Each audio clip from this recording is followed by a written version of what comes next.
Dan Wootton. Join me Monday to Thursday from 9 to 11 for the feistiest and most fun news debate on TV, where free speech reigns. I'll bring you a sharp take on the day's biggest stories, bombshell newsmaker interviews, and A-list guests. And I guarantee you, no spin, no bias, no censorship, and no reason to go to bed. That's Dan Wootton tonight, Monday to Thursdays from 9 on GB News. Hello there, I'm Eamonn Holmes. And I'm Isabel Webster. And we hope you can join us for Breakfast with Eamonn and Isabel. You make me laugh out loud, belly laugh. Is that important first thing in the morning? Yeah, absolutely. And there's me trying to be deadly serious. News is a serious business. Yeah, I have to rein you in sometimes. Well, it doesn't stop us laughing at it. It doesn't stop us having an opinion on what's going on. Yeah. And it certainly will not stop us reflecting what you think. Weekdays from 6 to 9:30 on GB News.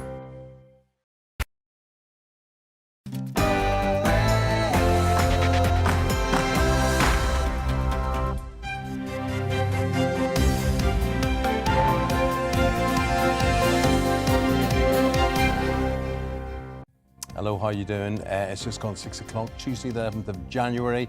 Breakfast on GB News with Eamonn and Isabel on your TV and on your radio. Yes, you can find us on DAB+. So if you are watching us now before you head off to work or the school run, don't forget when you leave the house, you can take us everywhere with you. And this is what you'll be taking with you. Coming up this morning, Downing Street in crisis after the Prime Minister attended a bring your own booze party during lockdown. What do you think of this one? Is this the final straw? In an exclusive GB News interview, an emergency responder in the east of England breaks his silence on the toll Omicron is taking on the NHS. This is happening every day, and it's a danger. And the NHS is not breaking. The NHS is broken because people are dying. Well, that's pretty depressing, if true. Confirmatory PCR tests are history in England.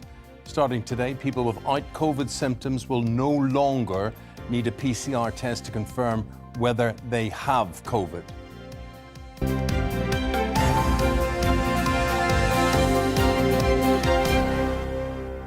Interesting little story that we want to bring your way today is about another store chain which is cutting back. Is this the beginning of the end? Because when these stores disappear, you don't get them back again.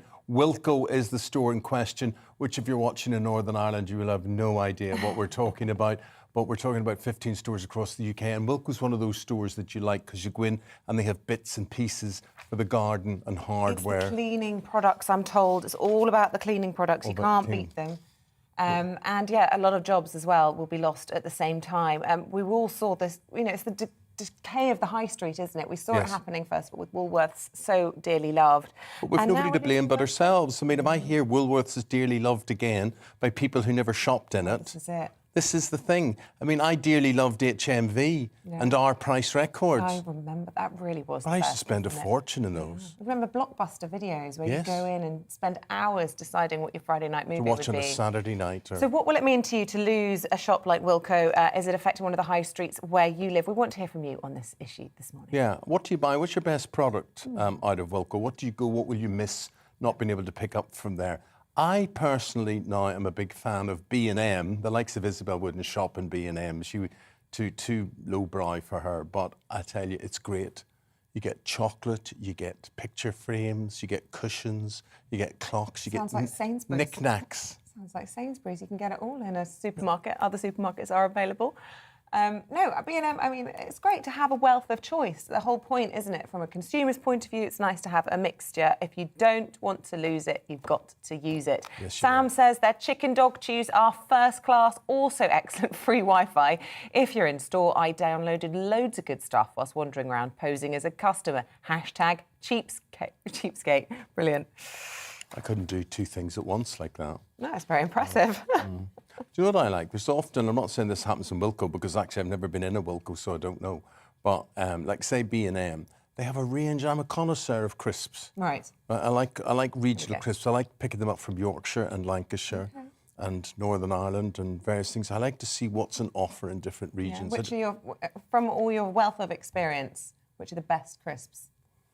Is it Tato's? It's the lesser. Well, yeah, there are crisp in Northern Ireland. There's a Tato Castle in Northern Ireland. Wow. An actual castle where they make the crisps, yeah. Fantastic. But I do love the idea. I just don't like this blanket that you go into shop and you're only given one type of crisp and that's it sort of thing. It's nice to have local variations on them. Yeah, well, let us know what you like. Are you a shopper? Do you like shopping? Less and less. I think since having kids, it's just traumatic. Yeah. The tantrums in the aisles are a real thing. I like shopping. I don't like mitts. parking. Oh, right, yeah. Parking, it's all to do with the parking for me. Anyway, this comment from Mark has just flooded in.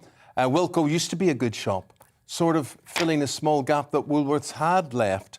But for the past 5 or so years, the till service has been horrendous on every visit. One till open, long queues, staff not taking any notice. So I stopped going and haven't been for 2 years. I wonder are they online? Is a deliberate drive sometimes to get us just online? I was replacing a bank card yesterday, which I can't find. And that's a right palaver. Oh, it's a right palaver. Life is full of palavers, isn't it? Just on the Wilko story, 330 jobs at risk, 15 stores to close by this time next year, but 414 stores nationwide, so there will still be a big Wilko presence. Right, let's get into the news. Yes. Families of those who've died of coronavirus say they are furious at claims Downing Street staff attended a garden party, another one, at number 10 during lockdown. And this is not the one you've seen the pictures of before. This has all come to light due to a leaked email released by ITV News. 100 employees were asked to bring their own booze to the socially distanced event. This was 20th of May, 2020. Well, let's bring in our national reporter, Paul Hawkins, who's live for us this morning in Downing Street. Paul, this was actually just 2 days before the whole Barnard Castle debacle. We saw how that ended for Dominic Cummings. Could it spell the end for the Prime Minister? Yeah, morning, Isabel. Morning, Eamonn. Not at the moment. There is an investigation ongoing by a very senior civil servant called Sue Gray. She's looking into the Christmas parties and will now be looking into this party that took place on Wednesday, May the 20th. Let me just read the email to you that was sent that day by the Prime Minister's Principal Private Secretary, Martin Reynolds. The subject heading was socially distanced drinks. And it said, after what has been an incredibly busy period, we thought it would be nice to make the most of the lovely weather and have some socially distant drinks in the number 10 garden. Please join us from 6 p.m. Bring your own booze. Now, that email was sent to around about 100 people shortly after Oliver Dowden, the Culture Secretary, gave a briefing in which he advised everyone, like you and me, you can meet one person outside of your household in an outdoor public place, provided you stay 2 metres apart. So he was issuing that advice, and then there was that email, and then a party in the evening in the garden of number 10. Which it was said that it's been reported that 30 people were in attendance, including reportedly the Prime Minister and his wife, Carrie. So a lot of people very angry about that. The Met Police are investigating. They say they've been in contact with the government over widespread reporting related to alleged breaches of COVID rules. So the Met Police are investigating, and it's a story that just won't go away for the Prime Minister. We're going to ask our viewers this morning what they think about this, and we'll see if it's gone away for them. What has been the reaction to these allegations, by and large, that you're picking up? So I've been speaking to one woman from Harrogate in Yorkshire called Jane. She held a joint funeral for both her parents, attended by just 10 people because of the COVID restrictions the week before this party. She didn't want to come on and talk about it, but she did say that we could read out a message from her, which says, it's a little bit long, but it's really important, very powerful. Every time something more comes out about around that time, it brings out so much emotion, anger, and extreme sadness in me. I honestly don't think the powers that be have any idea how millions of people were affected. I know I'm not alone in this. We had no wake. My best friend came back to my house with me and we sat in the garden and had a coffee. That was it. So I know for definite that at any time there was absolutely no suggestion of being able to bring your own booze and sit in the garden. Since I saw this on the news, I've just sat and cried It's so important to not let this story be covered up. It's not about politics for me.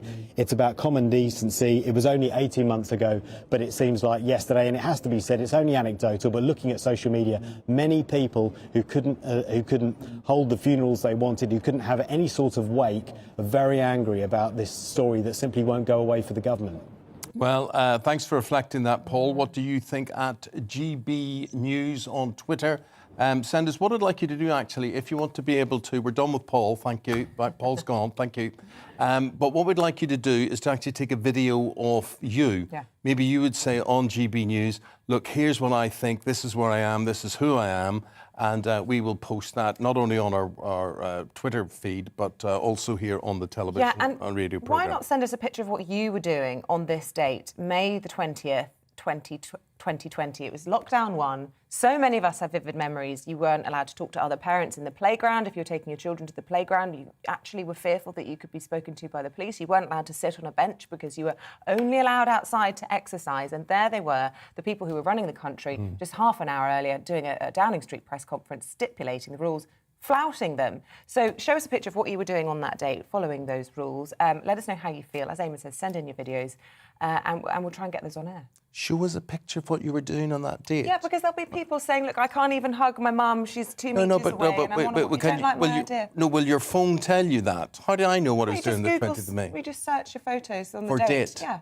I'll show you in the break. It's marvellous. Yeah. Marvellous. See what I was doing on May the 20th. Knows what I was doing. Following the rules. But I would say this, that was a sad story that Paul relayed to us as well. There's a lot of anger associated with that as well. And the thing I can't forgive is people being told they can't go to funerals. And yet all of this sort of thing happens. Are we being taken for a ride on all of this? Today's headlines, let's get into those. Asymptomatic people who test positive for COVID-19 on a lateral flow test no longer need to follow up with a PCR test. The aim is to free up testing capacity for those with symptoms. Tennis's governing body, the ATP, says the controversy over Novak Djokovic's Australian visa application has been damaging on all fronts. It said it welcomed the court's decision to quash his visa cancellation, but urged players to get vaccinated to comply with global travel regulations. Doctors in the US have transplanted a pig heart into a 57-year-old man in an effort to save his life. Surgeons say the patient, David Bennett, is doing well 3 days after the operation. It marks a major step in efforts to one day routinely use animal organs for life-saving transplants. A set of 12 stamps will be launched later this month to celebrate the Rolling Stones as the band marks its 60th anniversary. 8 of them will feature images from some of their most famous performances, including dates such as 1969's London Hyde Park show. Have you ever seen the Stones? I haven't. Should we have seen the Stones? Yeah, really. Ruth always says that to me. She says we should have been to see the Stones. There you are. I was more a glam rock sort of person. Such as? I'd rather go and see Slade. Oh my God. There. I think I just missed that whole stage out. I missed that whole stage out as well. I came in at the Oasis era. I never saw them either.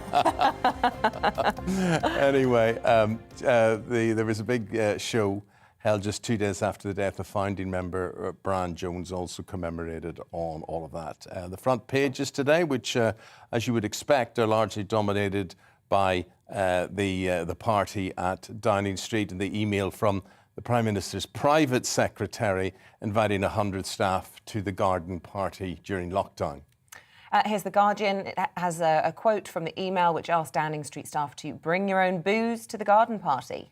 Independent says the PM was one of 40 guests that went along, and here's the Express demanding Boris Johnson ends the so-called Partygate farce as pressure on him intensifies. The Eye simply has the headline, bring your own booze.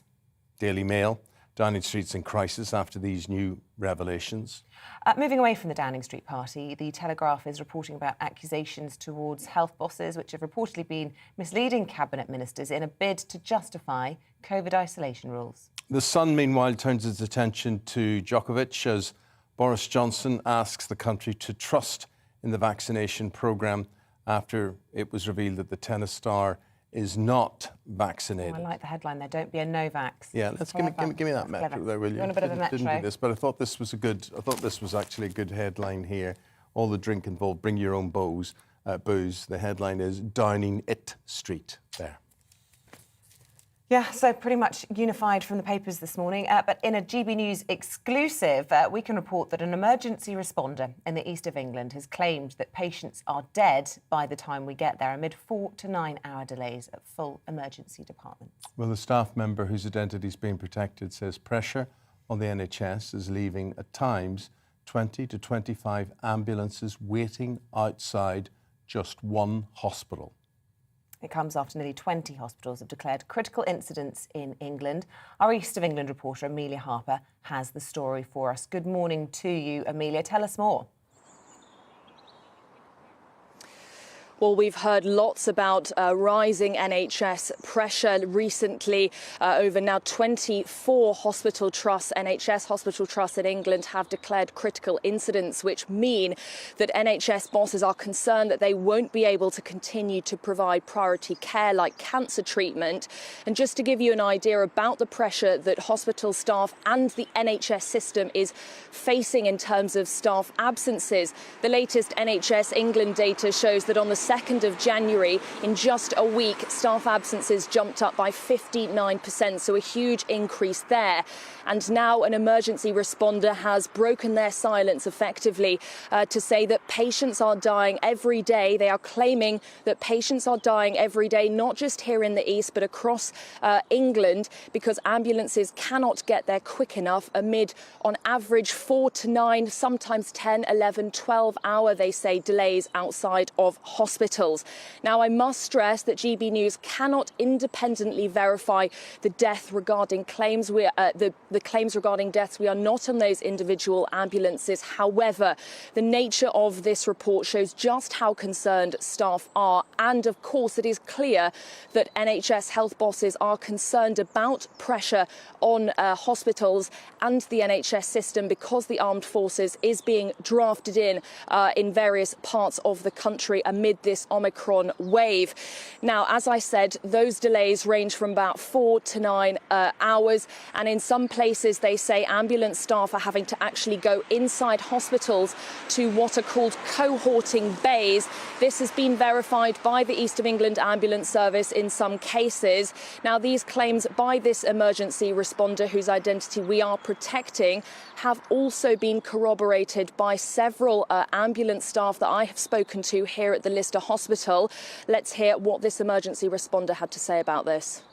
Patients are dying every day because ambulances can't get to them in time. And patients in hospital are dying because we don't have sufficient staffing.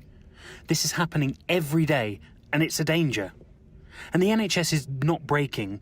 The NHS is broken because people are dying.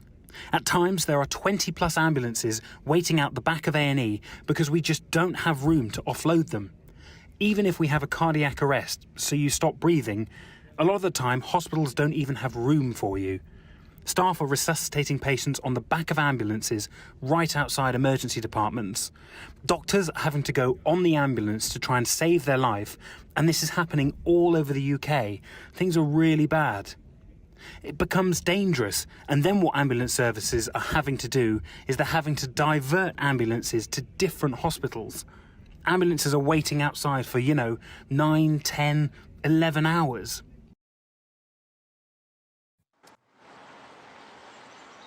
So you can hear there just the strength of the claims that are being made by this emergency responder. I'm here outside the Lister Hospital, which I've been told is under immense pressure, in particular here in the east. I've been told by this emergency responder, as well as numerous others that I've spoken to outside, that the back of the hospital, the entrance to emergency department is just behind me just there. However, they have said that there have times been 20 to 25 ambulances queuing out into the roads, and this emergency responder also says that it is leaving NHS staff, in their words, trapped inside ambulances outside of emergency departments with COVID positive patients. Really, Amelia, thank you so much for bringing us that exclusive, and I know we'll be speaking to you lots throughout the programme this morning. We're going to take a break there. Coming up, the latest on the changing COVID testing system. Will rule changes be enough to get healthy people out of isolation? But first, let's have a look at the weather picture. Good morning. A much brighter day today across northern Britain compared to yesterday, whereas in the south, another fairly gloomy one with a lot of cloud and patchy rain and drizzle as well, being caused by this set of weather fronts. The low pressure tied into those way up to the north, and high pressure is moving in behind, and that will bring most of us dry weather for the rest of this week once we've lost the rain from these weather fronts today. But it is quite a damp start over central and eastern England in particular, some heavy bursts of rain here. Further north, we've already got the brighter skies, some sunshine through the morning. Chilly start, yes, but generally a fine day. Brightening up over northern England, North Wales and eventually South Wales cheering up. Maybe even the Midlands seeing a bit of brightness this afternoon. But for much of southern England and East Anglia, staying fairly dull and dank. But it is mild here, temperatures up to double figures. Further north, temperatures typically 7 or 8 Celsius. Still quite windy in the northwest, but not quite as windy as yesterday. It'll stay blustery here through the evening and overnight with further showers. It'll take most of the evening before that rain clears away from the southeast. So quite a dank, drizzly, misty evening here. Clearer skies elsewhere, though, will allow the frost to form. So it's going to be a colder night, certainly for most of England and Wales, with a frost likely even in some urban areas. And, as well as the frost, there will be some fog patches, which could be quite slow to clear on Wednesday. Looking particularly across the Midlands, it could be quite a foggy start here tomorrow. And as I said, that fog could take most of the day to shift. Some cloud and patchy rain in the far northwest. But for most, tomorrow's a sparkling winter's day. Quite a lot of sunshine, light winds, and after a touch of frost first thing, temperatures ticking up in the afternoon to about average 6, 7, 8 Celsius. The highest temperatures in the northwest, where it will be cloudy, but we could reach double figures.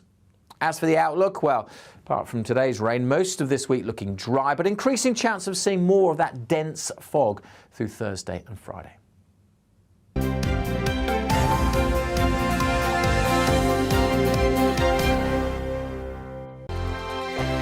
Hello there, I'm Eamonn. And I'm Isabel. And you're watching the GB News digital stream across the United Kingdom. And around the world. If you're here in the UK, you can also watch us on your TV screen. GB News is Freeview channel 236. On Sky, we're channel 515. 626 on Virgin Media. Just remember, you might need to retune your TV to watch the channel. Yeah, and if you are doing that, find out more about retuning by going to gbnews.uk. Join my show Farage, 7 p.m. till 8 p.m. Monday through Thursday. And there you will get opinion, analysis, debate, and I'll cover stories that nobody else dares to touch. And then for the last 15 minutes, talking pints. We're over a drink. We have a civilized conversation with someone. We very often disagree, but we do it in a grown-up way. Come and join me on Farage.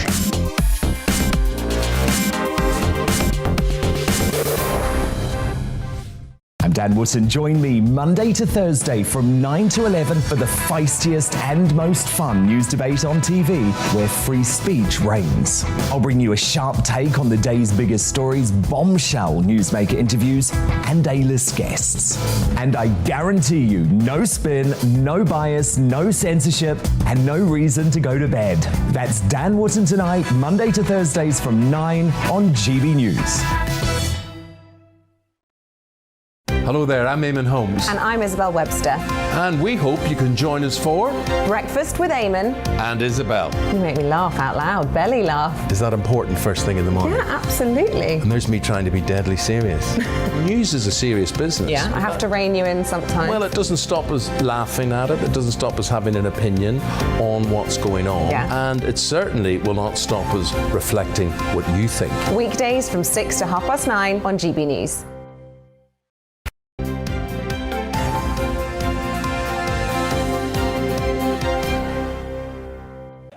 Good morning to you on this Tuesday morning. This is Eamonn and Isabel. This is Breakfast on GB News. You're watching us. Hopefully you're listening to us as well.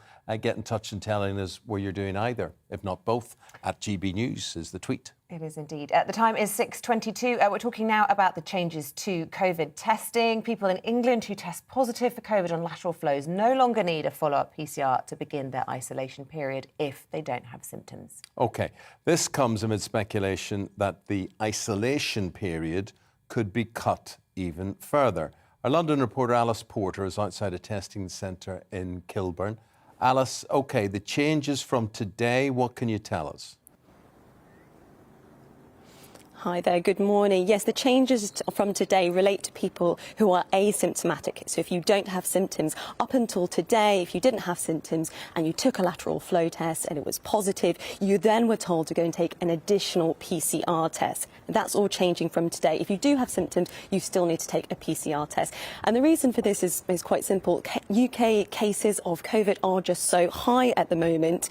We've got record high numbers in so many areas of the country. And really, if people are taking lateral flows and they're turning out to be positive, then because the cases are so high, it is most likely that the test will indeed be positive. And so there's no need for that additional confirmatory test to be taken. And that's really the reason why. I mean, the UK has got capacity to do 800,000 laboratory tests for PCRs. That's what they can do at their maximum. But the problem is, in December, we reached almost the capacity for those laboratory tests because they are, of course, more time-consuming to do. They take longer and they're more expensive. So that's why this initiative is sort of coming into place.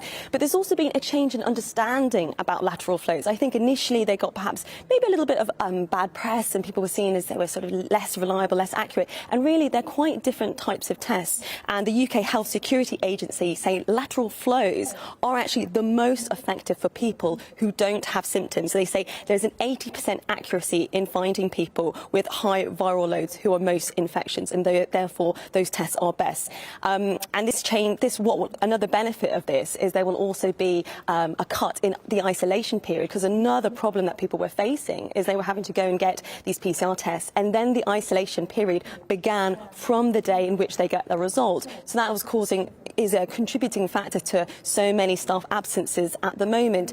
I mean, there's sort of drawback really, is some critics are saying that this process of having fewer people doing these PCR tests means that we will be not as a strong position to detect new variants.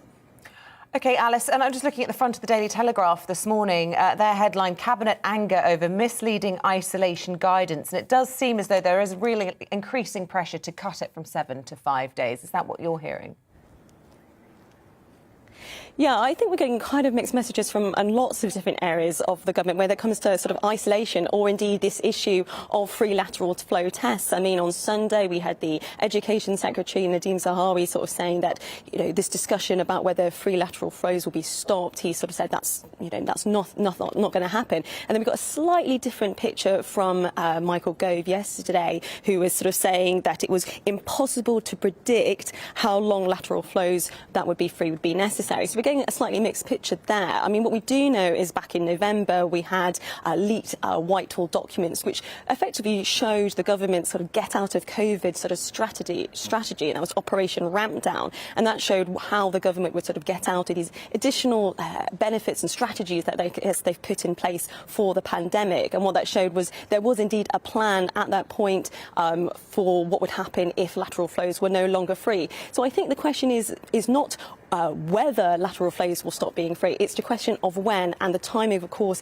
is incredibly political. As you were saying there's also lots of discussion about the isolation period as well. I mean, it was 10 days. It's now gone down to 7 days. We've seen in the US just before Christmas that was brought down to 5 days.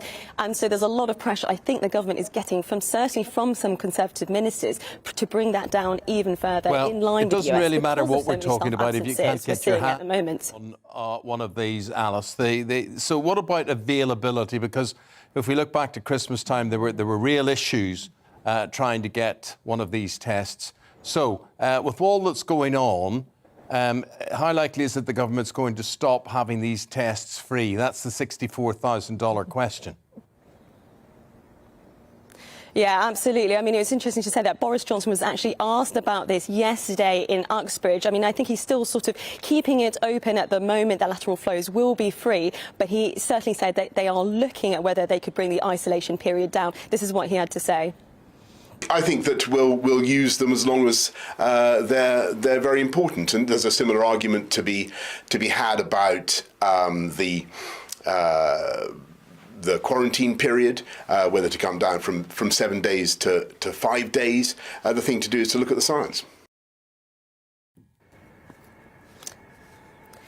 That was Boris Johnson speaking there. So you get sort of a feeling that they are looking at reducing the isolation period. I mean, it's interesting, as I'm sort of standing here in London, and we are sort of seeing perhaps the Omicron wave starting to sort of, it's perhaps had its peak at Christmas here, and it's starting to go down. And it's amazing to believe before Christmas, about 1 in 20 people in London were infected with coronavirus. But the good news now is, as of London, 2 out of 3 boroughs are starting to see COVID cases decline. So that's the really, really good news. But there's still a lot of pressure on hospitals. We've got about 10,000 staff absences a day in London hospitals, and that's a real concern. But I think what's interesting is we're actually seeing perhaps a move out of London. And actually, if you look to the northwest of England, we're seeing a lot of hospitals which are declaring critical incidents due to staff shortages. But I think it begs really interesting questions, is that we're having staff in NHS hospitals who are they are absent. Often they're not that sick, they just have coronavirus, they're not too sick. And I think with all these staff shortages that we're seeing in place with people who aren't too sick, I think it raises some very interesting and important questions for the government about whether we need to stop this policy of isolating for such long periods, and whether it's doing more to impact patient care. OK, well, we'll find out from January the 11th, Alice. COVID-19 testing rules to change from then. Thanks for your very, very detailed explanation of all of that. You should think of a career in the NHS or in healthcare. Very, very good, very knowledgeable. Thank you very much indeed.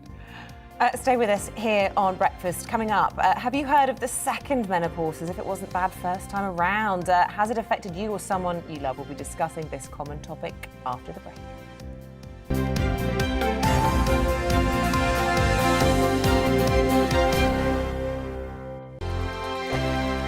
Hello there, I'm Eamonn. And I'm Isabel. And you're watching the GB News digital stream across the United Kingdom. And around the world.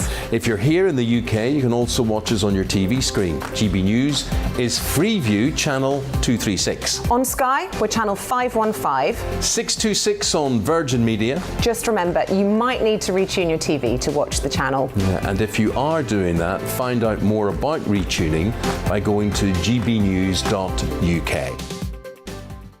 Join my show Farage, 7 p.m. till 8 p.m. Monday through Thursday. And there you will get opinion, analysis, debate, and I'll cover stories that nobody else dares to touch. And then for the last 15 minutes, talking pints. We're over a drink. We have a civilized conversation with someone.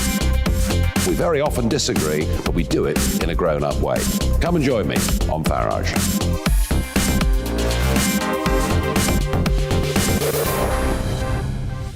I'm Dan Wootton. Join me Monday to Thursday from 9 to 11 for the feistiest and most fun news debate on TV, where free speech reigns. I'll bring you a sharp take on the day's biggest stories, bombshell newsmaker interviews, and A-list guests. And I guarantee you, no spin, no bias, no censorship, and no reason to go to bed. That's Dan Wootton tonight, Monday to Thursdays from 9 on GB News.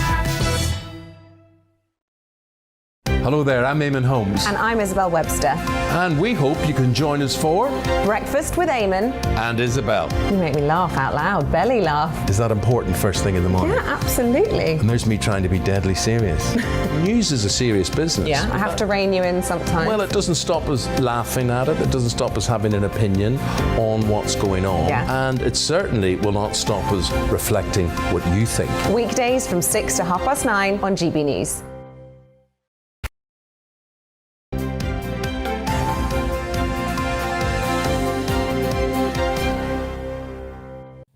Welcome back. The time is 6:32. Let's bring you the headlines now. The Met Police are in contact with the Cabinet Office over claims a drinks party was held at Downing Street during the first lockdown.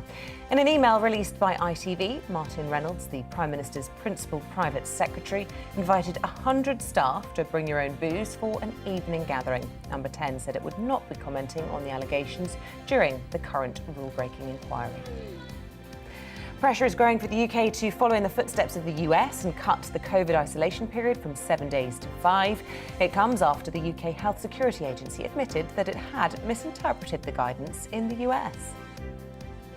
North Korea have fired what appears to be a ballistic missile into the sea, its second weapons launch in a week. South Korea has confirmed reports, with Japan describing it as extremely regrettable. It follows a series of weapons tests last year as the country continues to expand its military capabilities. Russia has insisted it's no intention of invading Ukraine, despite amassing 100,000 troops at the border. Russian and US officials have been holding talks in Geneva to try to de-escalate tensions, but there's been no sign of progress. Robert Durst, a multimillionaire who was convicted of murder after incriminating himself in a documentary, has died in prison at the age of 78. He was suspected of killing his wife, who disappeared in 1982 and has never been found. Durst was jailed in October for killing Susan Berman in 2000 to stop her speaking to investigators about his wife's disappearance.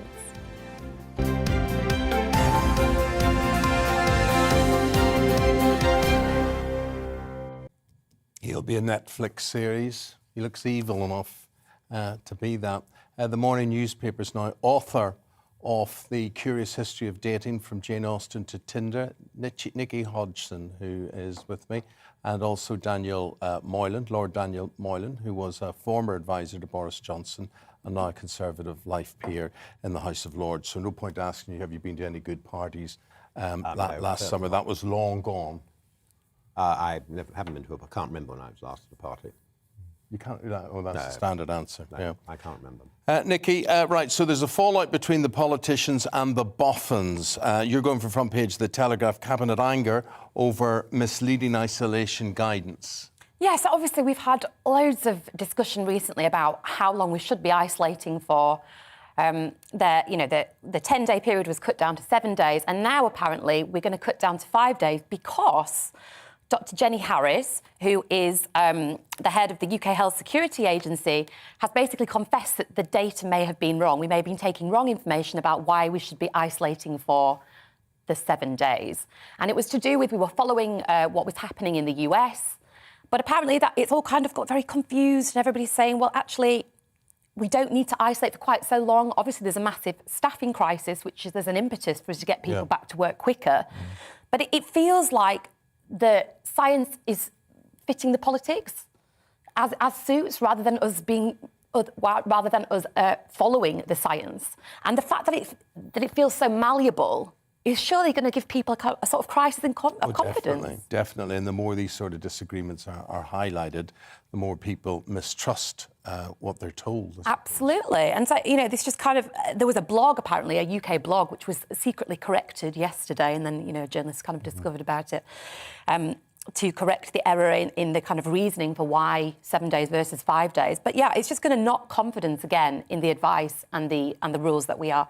being encouraged to follow. And, a ton of people watching at home this morning, told you so, they'll be saying here. So what do we trust? That is the big thing. And then we get sport involved in all of this, Lord Moylan.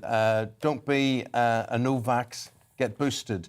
This is the front page of The Sun, and this relates to Novak Djokovic. It does. It actually relates to a warning from a further encouragement from Boris to get...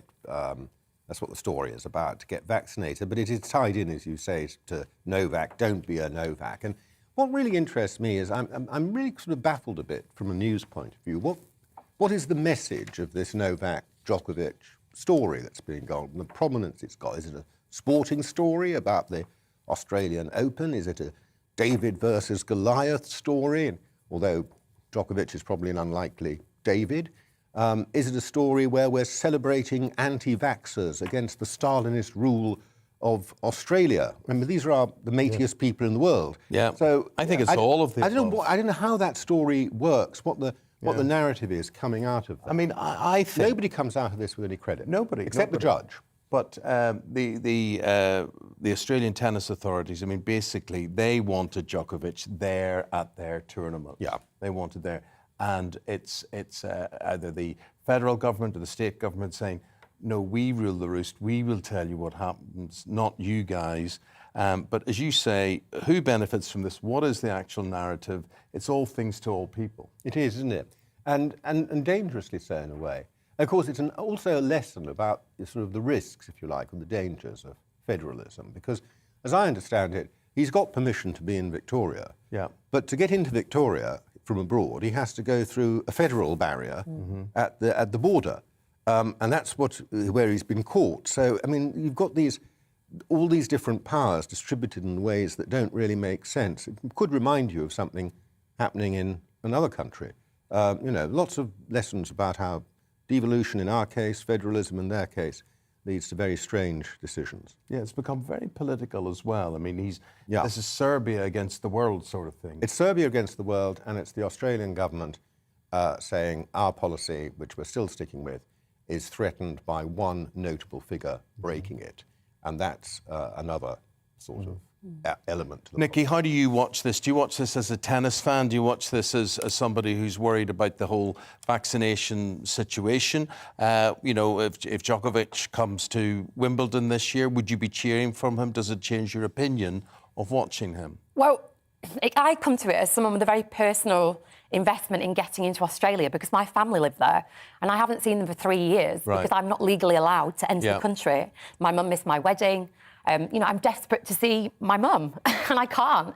So I feel that the rules are just so confused in Australia. The logic for why some people can enter and others can't doesn't make any sense to me. My brother works for the government over there, so we talk about it a lot. And, he's actually very pro the judge's decision because he thinks that, they've made such a mess of the decision-making around the conflicting laws. But what does get my back up in the story is the fact that Djokovic did seem to have a kind of just an acceptance that he would be allowed in. And it feels like sometimes, people who are the most rich and the most powerful presume that the rules can be slightly altered for them. Which brings us to our next story, and this is front page of the Mirror. It's front page of most of the papers today. What did happen? Who was at this party? Is it rules for them and rules for the rest of us? Yeah, so this is the kind of unfolding story about the Downing Street drinks party. 100 staff received an email from Martin Reynolds, the principal private secretary to the Prime Minister, back in May 2020, inviting them to a garden party, a socially distanced drinks. They had to bring their own alcohol, but they wanted to make the most of the lovely weather.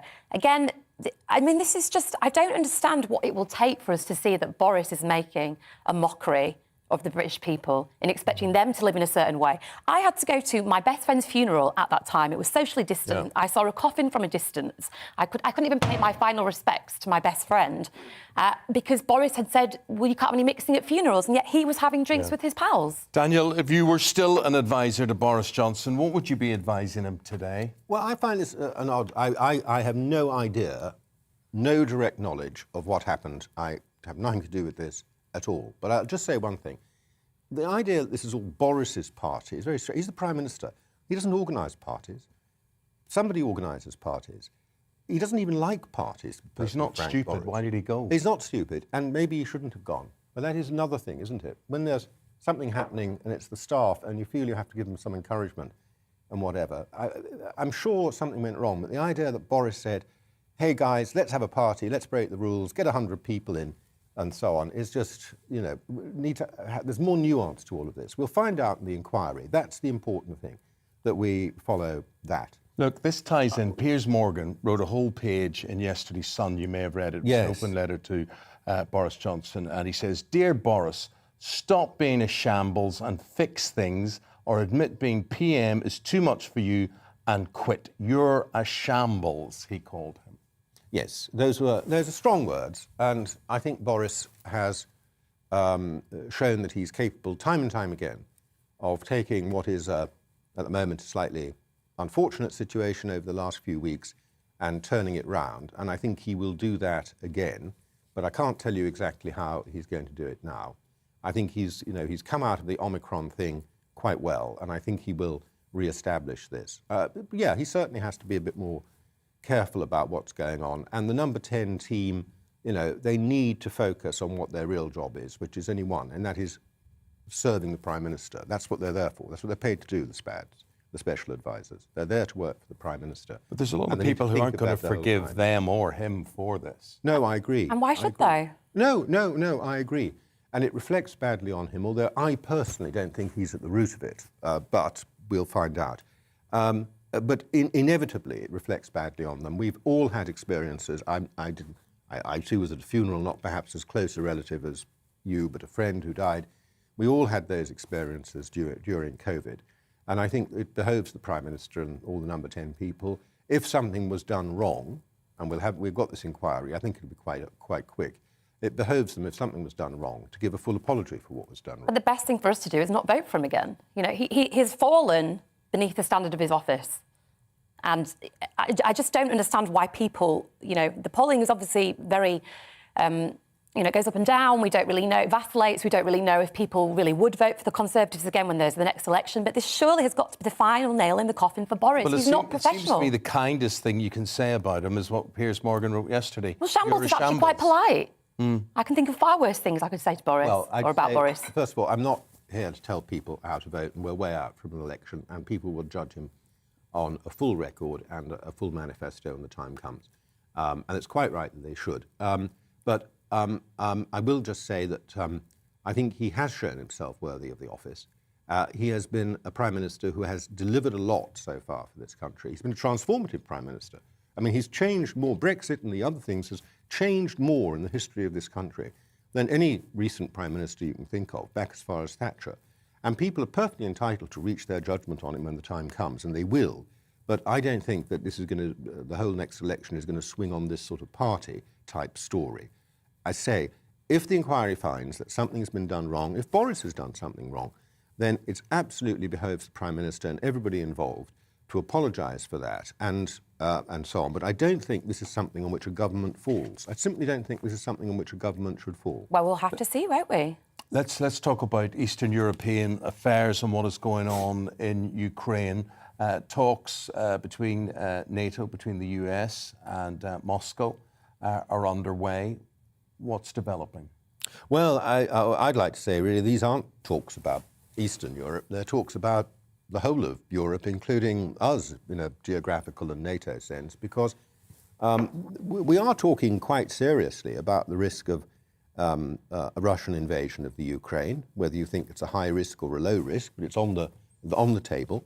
And there's no doubt at all that that would involve some sort of response from NATO, which could well be military in character. And this is really quite dangerous. Now, the judgment we all have to make is how much are the Russians sort of eyeballing us and trying to get us to back down without having to resort to force, and how willing is Putin actually to use force of some sort. And it's from the outside, it's a difficult judgment. Now, these talks are going on in Geneva.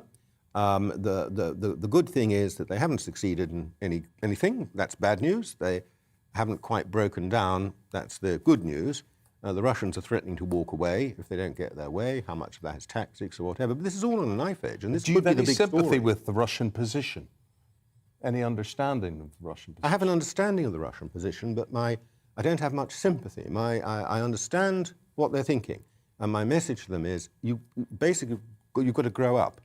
These countries that you consider to be part of your sphere of influence. I understand why you feel a sense of loss. I understand, in a sense, why you feel a sense of vulnerability. But they're independent countries, and they operate with varying degrees of... but they are democratic countries. I mean, Belarus, not necessarily, but the Ukraine, so on, they're democratic countries. And they've made choices. And you have to grow up and live with those choices. And the best way to live with your neighbours is actually in amity, in friendship, and then it'll all be fine.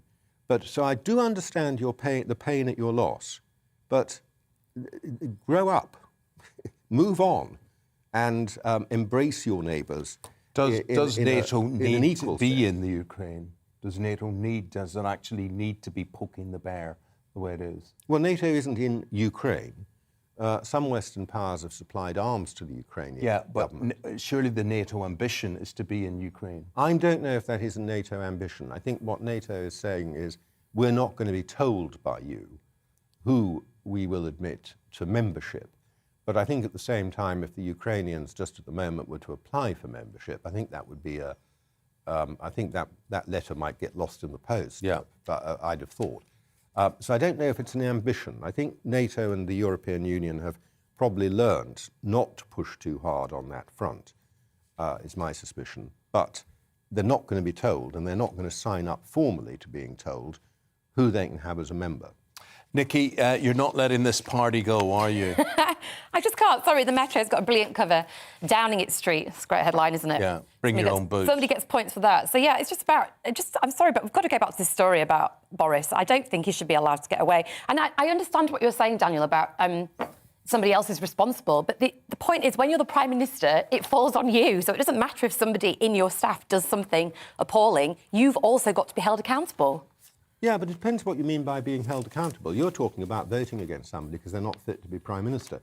Well, isn't that what we... I mean, we elect people based on their fitness for office, don't we? Well, it's a factor. It's a factor, but you're trying to say it's the sole factor, and the factor that... No, I'm not trying to say it's the sole factor. You're saying the dominant factor, and the factor that should determine whether the Prime Minister continues in office now, I think it's the or at the time of the next general election. The audacity of telling people that they can't mix it, they've got to be socially distant. It's the pain and suffering we all went through. The fact that I couldn't grieve for my friend. You know, he didn't. What price did he pay for lockdown compared to us? Right. That's what I care about. Well, look, listen. Do you care about it? I just want to say to people watching and listening at home. He paid quite a big price. Just people watching and listening at home. At GBNews is the tweet to get in touch and register what you think of this. For the moment, we'll say thank you to Nikki Hodgson and Daniel Moylan, and they'll be back reviewing the papers throughout the programme this morning. I suspect this is not the last you've heard of this.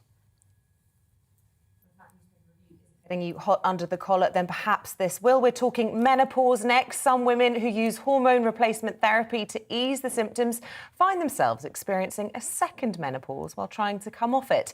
The withdrawal causes hot flushes, brain fog, hair thinning, just like the change is trying to prevent. Well, let's speak now to Dr. Shirin Lakhani, a menopause expert and intimate health expert. Look, this is awful, isn't it? Lots of people think that HRT should solve the problems, not just delay them.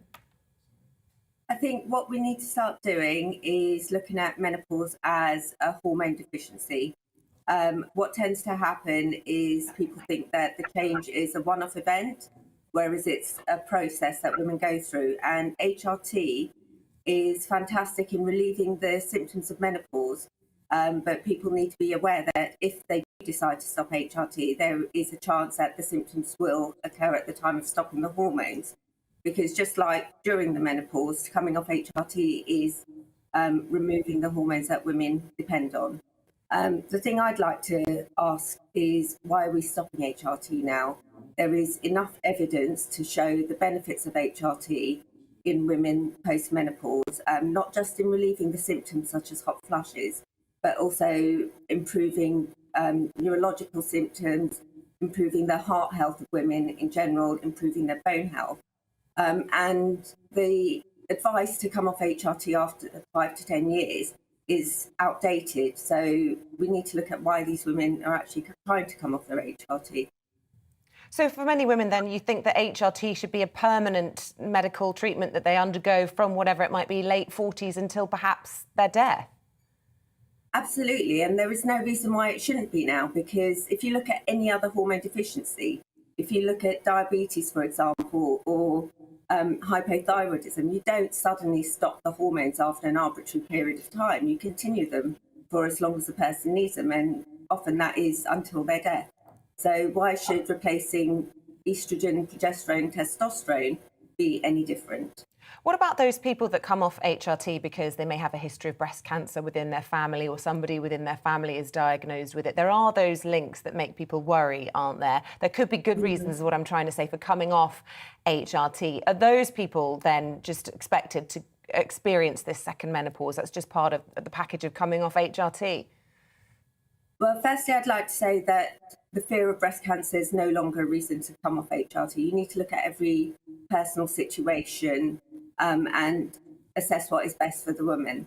The body-identical, more natural, newer forms of HRT, which are available on the NHS as well, have been shown to have less of a link with the side effects that we traditionally associate with HRT. So in the first instance, any woman who has a problem and is on conventional HRT should look at changing it. The other thing I say is, if you are going to come off HRT for whatever reason, and that should be something that the woman and her doctor should discuss, then rather than stopping it abruptly, you can come off gradually to minimise the symptoms you get from the withdrawal. Does every single woman go through quite extreme symptoms when they hit menopause, or can some women go through it with relatively minor side effects and therefore may decide that HRT simply isn't for them? Are they the lucky few, or does that not really happen at all? No, of course there are women that will go through menopause and not feel a thing. Everyone's different, and there is a spectrum of what people experience when they go through menopause. But just to say, with HRT, it's not just about the benefits of stopping the flushes and the brain fog. You also get the additional benefits of reducing osteoporosis, reducing cardiovascular disease, and reducing problems with memory and dementia as well, which have been proven to be beneficial effects of continuing with hormone replacement. I think the thing to appreciate now is we used to die a lot earlier. So menopause was a short-term state, whereas now women will spend a third of their lives post-menopausal. So it is important to assess that as well as just the benefits in stopping hot flushes. Yeah, and it's so important, isn't it, to break the taboo. It is still a taboo to talk about the menopause. Very often it's an uncomfortable conversation. It's embarrassing, frankly, especially around men, to be talking about menstruation or the pause of menstruation at all. Are we doing better at addressing this? Because it needs to be out in the open. People need to understand what to expect for a third of their life. Yeah, absolutely. And I think we are getting better. We're not there yet, but there are steps being taken to improve the situation for women. There is a bill going through Parliament to make HRT free for women in England at the moment. I think that's great. I think we underestimate men as well. With education, most men understand that women go through the menopause. They're not completely immune to that. And a lot of men want to understand what their partners are going through, what their friends are going through. And they can be quite understanding, but it is a question of, like you said, breaking the taboos, educating the public as well as medical professionals as to what the latest guidance is. And just lastly, you mentioned that there are some milder forms of HRT. What's your view on some of the alternatives? Are there any kind of good herbal alternatives that you would recommend, or are you very much in the HRT camp? In terms of HRT, I would recommend what works for the women. I believe in replacing the hormones that are missing. And while you do get some supplements that can help improve symptoms for women, they don't go all the way in providing all the health benefits. But it needs to be an individual choice. It needs to be one made through education, not fear. And I think it's really important that we continue the discussion. OK, Dr. Shirin Lakhani, it doesn't have to be an unfortunate and unpleasant period in our lives by the sounds of things. Really good to talk to you this morning. Thank you. Thank you for having me on. 5 to 7 Good morning to you. You're listening and watching Breakfast here on GBNews with Eamonn and Isabel. 100 people were allegedly invited to a Downing Street party during lockdown. We look into more of this story after the weather. Good morning. A much brighter day today across northern Britain compared to yesterday, whereas in the south, another fairly gloomy one with a lot of cloud and patchy rain and drizzle as well, being caused by this set of weather fronts. The low pressure tied into those way up to the north, and high pressure is moving in behind, and that will bring most of us dry weather for the rest of this week once we've lost the rain from these weather fronts today. But it is quite a damp start over central and eastern England in particular, some heavy bursts of rain here. Further north, we've already got the brighter skies, some sunshine through the morning. Chilly start, yes, but generally a fine day. Brightening up over northern England, North Wales and eventually South Wales cheering up. Maybe even the Midlands seeing a bit of brightness this afternoon. But for much of southern England and East Anglia, staying fairly dull and dank. But it is mild here, temperatures up to double figures. Further north, temperatures typically 7 or 8 Celsius. Still quite windy in the northwest, but not quite as windy as yesterday. It'll stay blustery here through the evening and overnight with further showers, and it'll take most of the evening before that rain clears away from the southeast. So quite a dank, drizzly, misty evening here. Clearer skies elsewhere, though, will allow the frost to form. So it's going to be a colder night, certainly for most of England and Wales, with a frost likely even in some urban areas. And, as well as the frost, there will be some fog patches, which could be quite slow to clear on Wednesday. Looking particularly across the Midlands, it could be quite a foggy start here tomorrow. And as I said, that fog could take most of the day to shift. Some cloud and patchy rain in the far northwest. But for most, tomorrow's a sparkling winter's day. Quite a lot of sunshine, light winds, and after a touch of frost first thing, temperatures ticking up in the afternoon to about average 6, 7, 8 Celsius. The highest temperatures in the northwest, where it will be cloudy, but we could reach double figures. As for the outlook, well, apart from today's rain, most of this week looking dry, but increasing chance of seeing more of that dense fog through Thursday and Friday.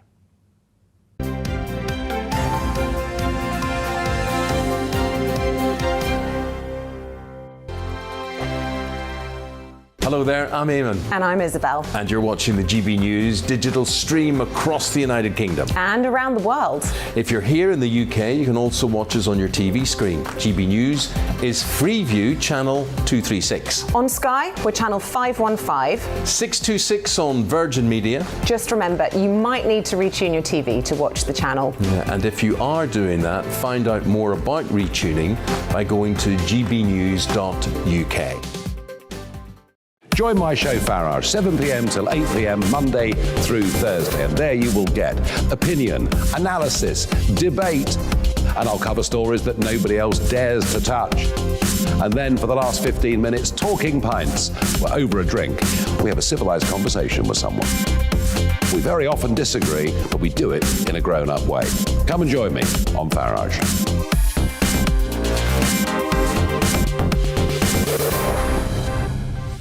I'm Dan Wootton. Join me Monday to Thursday from 9 to 11 for the feistiest and most fun news debate on TV, where free speech reigns. I'll bring you a sharp take on the day's biggest stories, bombshell newsmaker interviews, and A-list guests.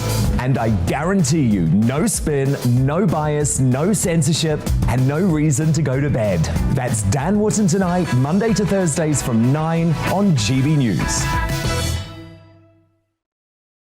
Hello there, I'm Eamonn Holmes. And I'm Isabel Webster. And we hope you can join us for Breakfast with Eamonn. And Isabel. You make me laugh out loud, belly laugh. Is that important first thing in the morning? Yeah, absolutely. And there's me trying to be deadly serious. News is a serious business. Yeah, I have to rein you in sometimes. Well, it doesn't stop us laughing at it. It doesn't stop us having an opinion on what's going on. Yeah. And it certainly will not stop us reflecting what you think. Weekdays from 6 to 9:30 on GB News.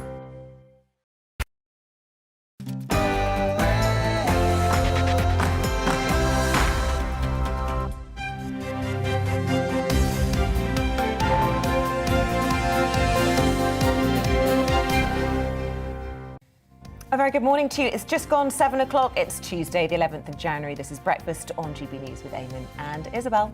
On your TV and on your radio, DAB Plus is where you can find us for the radio.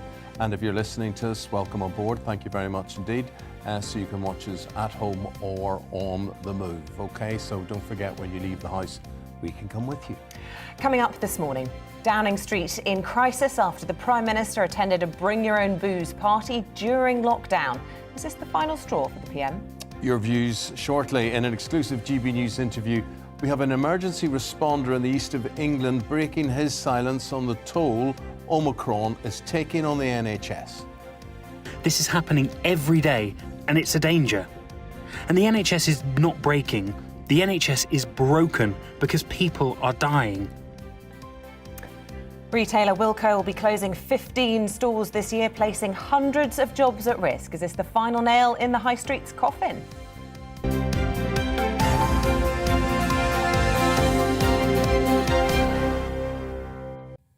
We want to talk about a message, an energy supplier. You might be a customer of theirs. They're called OVO, O-V-O.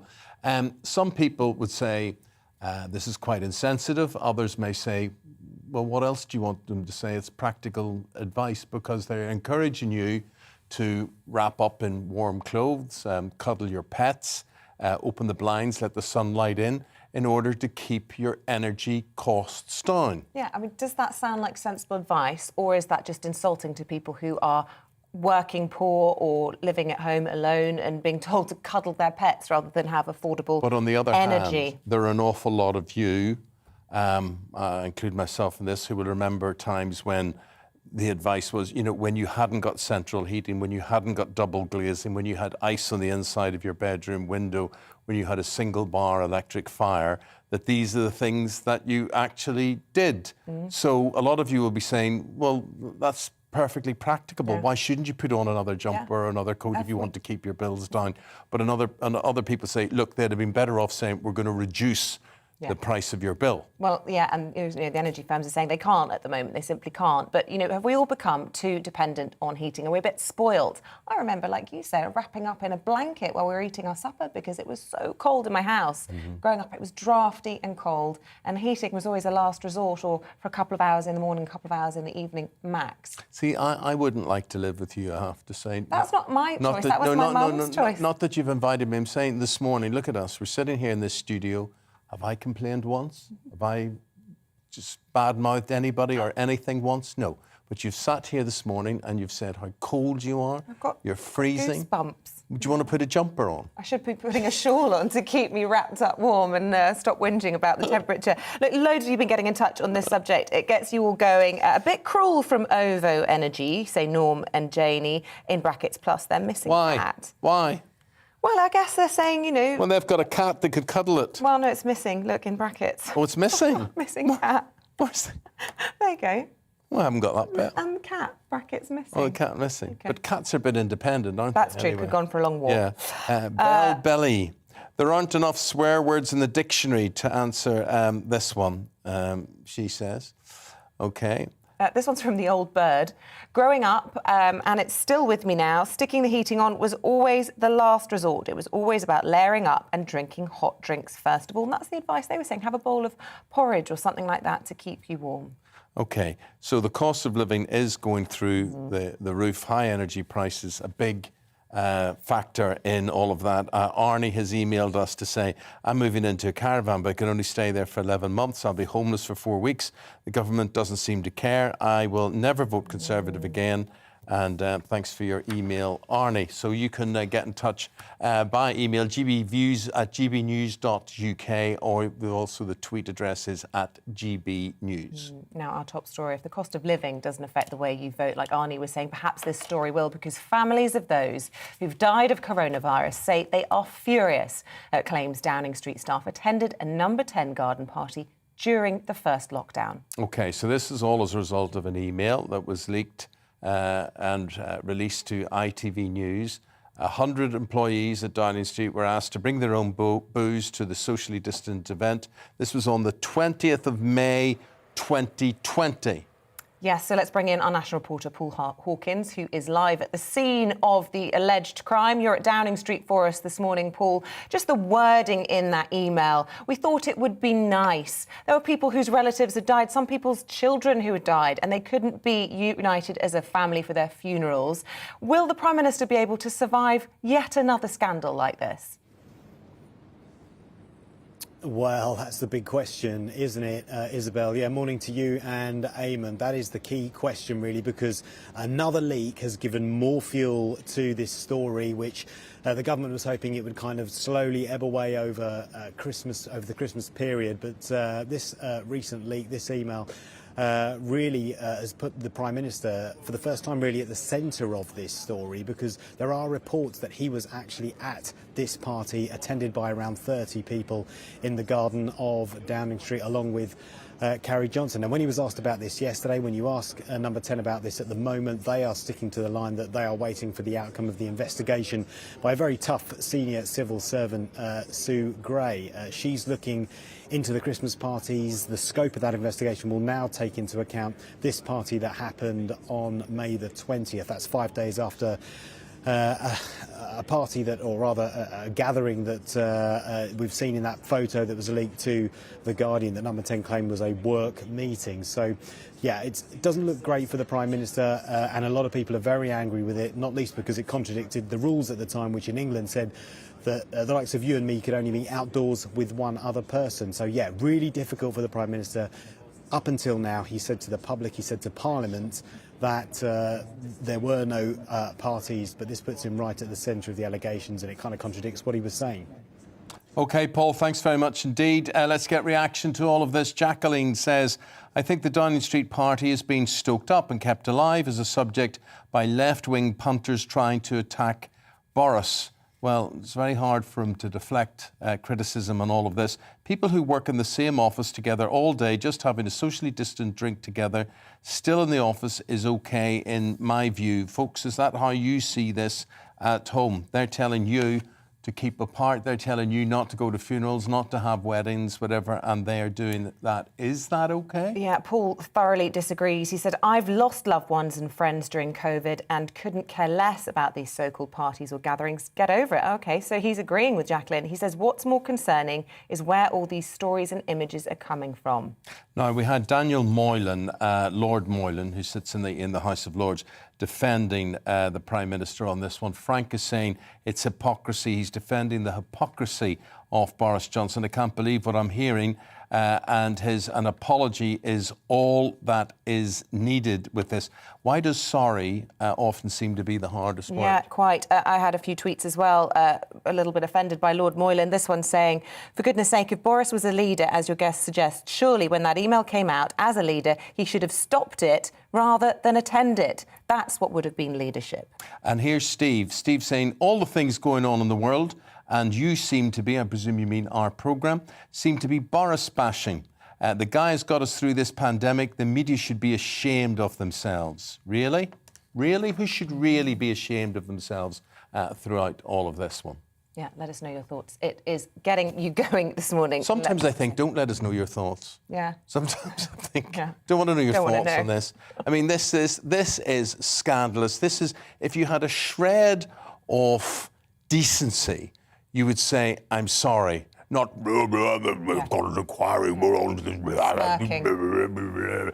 Well, you're in the garden, you were getting sozzled, you were not socially distanced, end off. That's it. Why do we need an inquiry for that? And just 30 minutes after a national broadcast where the rest of the world sat in front of their televisions being told by the then Culture Secretary, Oliver Dowden, that they could only meet one person outside, socially distanced. And there are official emails to back all of this one up. I'd love to see if the inquiry would find any mitigating circumstances. Yeah, well, Sue Gray, who is doing the investigation into the now numerous parties, first of all, it's just Christmas parties. Now we know they're spring, summer parties as well. She's a tough one. She said that the buck will stop right at the top. So it'll be very interesting where she comes down on this. We're not quite sure when her investigation will conclude. Presumably, she's right back to the beginning with new interviews in light of these latest allegations. I'm sorry, it's just not right. And, you know, you have to do the right thing in these things, and it just seems to be one rule for one set of people and another rule for the rest of us. And you know, here it is. I mean, is this? Well, that was the party about a week before Dominic Cummings was attending on the left-hand side. There are more than one party. Their defence was this was a business meeting, this was a work meeting taking place. So does his wife go to his work meetings? People have long suspected they do. And does cheese and wine appear at your work meetings? They don't at mine. No. Unfortunately, we'll introduce that in our post-match. But we do have a lot of orange juice, that's croissants, true, and old croissants, and big bowls of fruit here as well. Anyway, look, this one's a good one. Let us know your thoughts this morning. As I say, my inbox absolutely overflowing this morning on that. Keep your thoughts coming in. Let's bring you the headlines. Here they are with the time at 10 minutes past 7. Pressure is growing for the UK to follow in the footsteps of the United States and cut the COVID isolation period from 7 days to 5. It comes after the UK Health Security Agency admitted that it had misinterpreted the guidance from America. Asymptomatic people who test positive for COVID-19 on a lateral flow test no longer need a follow-up PCR test from today. The aim is to free up testing capacity for those with symptoms. Tennis's governing body, the ATP, says the controversy over Novak Djokovic's Australian visa application has been damaging on all fronts. In a statement, it welcomed the court's decision to quash his visa cancellation, but urged players to get vaccinated to comply with global travel regulations. Amazing story this. Doctors in the US have transplanted a pig heart into a 57-year-old man in an effort to save his life. Surgeons say the patient, David Bennett, is doing well 3 days after the operation. It marks a major step in efforts to one day routinely use animal organs for life-saving transplants. And a set of 12 stamps will be launched later this month to celebrate the Rolling Stones as the band marks its 60th anniversary. 8 of them will feature images from some of the Stones' most famous performances. It includes dates such as 1969's London Hyde Park show held just 2 days after the death of founding member Brian Jones.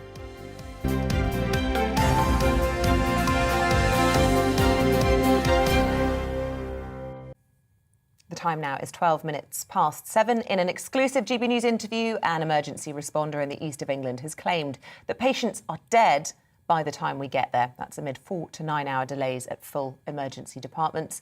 The staff member, whose identity we have protected, says pressure on the NHS is leaving at times 20 to 25 ambulances waiting outside just one hospital. Now, this comes after nearly 20 hospitals have declared critical incidents in England. Let's go to our East of England reporter, Amelia Harper. She has the story. Amelia, good morning to you. So ambulances waiting outside for 9, 10, 11 hours. What has this responder told you? Well, they have spoken to us exclusively and we are protecting their identity, but essentially they are saying that the NHS system is under so much pressure. They fear it's become so incredibly dangerous that they are claiming that patients are dying before ambulances can get there amid lengthy delays outside of hospitals and amid a staffing crisis. And this all comes because we know in recent weeks the NHS has been under immense pressure due to this Omicron COVID wave. Now, 24 English hospital NHS trusts have declared a critical incident, which is where hospital bosses are concerned that they cannot continue to provide critical care. Just to give you an idea of the pressure on staff, the latest data from NHS England on the 2nd of January shows that staffing absences due to COVID went up by 59% in a week, so a big jump there. Now, this emergency responder, whose identity we are protecting, has made the claims that patients are dying because ambulances cannot get there in time. I must stress that GB News cannot independently verify this specific claim. We are not in those ambulances. However, I have spoken to staff, other NHS staff working for the East of England Ambulance Service, who have also corroborated this claim regarding delays, also on average 4 to 9 hours. Let's hear from the emergency responder and what they had to say about the NHS pressure. Patients are dying every day because ambulances can't get to them in time. And patients in hospital are dying because we don't have sufficient staffing. This is happening every day, and it's a danger. And the NHS is not breaking. The NHS is broken because people are dying. At times, there are 20 plus ambulances waiting out the back of A&E because we just don't have room to offload them. Even if we have a cardiac arrest, so you stop breathing, a lot of the time, hospitals don't even have room for you. Staff are resuscitating patients on the back of ambulances right outside emergency departments. Doctors are having to go on the ambulance to try and save their life, and this is happening all over the UK. Things are really bad. It becomes dangerous, and then what ambulance services are having to do is they're having to divert ambulances to different hospitals. Ambulances are waiting outside for, 9, 10, 11 hours. And these NHS staff say that they are struggling to offload patients to hospitals in some places, not all places, but in some places, paramedics are having to man what they're calling cohorting bays inside of hospitals to relieve pressure on the hospitals themselves. And the problem with these delays, according to this emergency responder, is that it is unfortunately leaving paramedics trapped, in their words, inside ambulances with COVID-positive patients. The East of England Ambulance Service says demand for our service remains high, and significant levels of staff sickness and handover delays at hospitals are having an impact, on our ability to reach patients as quickly as we would like. Yeah, very worrying story. Amelia, thank you very much for bringing us that exclusive. People in England who test positive for COVID on lateral flows no longer need a follow-up PCR to begin isolation if they don't have symptoms. Now, this comes amid speculation that the isolation period could be cut even further. Let's go to our London reporter Alice Porter outside a testing centre in Kilburn. And Alice, if you could explain more about these changes which come into effect from today. Hi there, good morning. Yes, these come into effect from today, and these changes relate to people who are asymptomatic. Up until today, if you had symptoms and you went and you got a lateral flow test and it said it was positive, you then were advised to go and get an additional PCR test as well. But as of today, you no longer need to have that extra confirmation that you've got it. And the reason is because COVID cases are simply so high in the UK at the moment that if you take a lateral flow test and it's positive, you most likely do have coronavirus. You don't need to take that additional PCR test, which of course is used, you have to process it in laboratories, and that is quite time consuming and costly. I mean, to put that into context, in the UK we can process up to 800,000 PCR tests every day in laboratories, but the problem is back in December we were almost at the maximum of that. So that's the concern there. So there's the push to try and free up more PCRs for people such as NHS workers rather than every sort of person who's continually getting COVID from their lateral flows. But also what's important to stress is there's been a change in understanding about lateral flows. I think when they sort of first came out, they were seen as less reliable than PCRs, and actually they're just very, very different tests. And actually the UK Health Security Agency say lateral flows are most effective for people who don't have symptoms, and they say they have an 80% accuracy in finding people with high viral loads who are most infectious. There's also the additional benefit of this new sort of news that's come out today is that when people had to then go and get an additional PCR test, they were then having to isolate from when they got that result. And of course the government is under pressure to try and reduce that period. So this will make some way of difference there. I think the only downside though is I think there have been some criticism from some scientists who say that with having fewer people doing PCRs, then it means that we're less likely to spot new variants. And that is the concern from some scientists.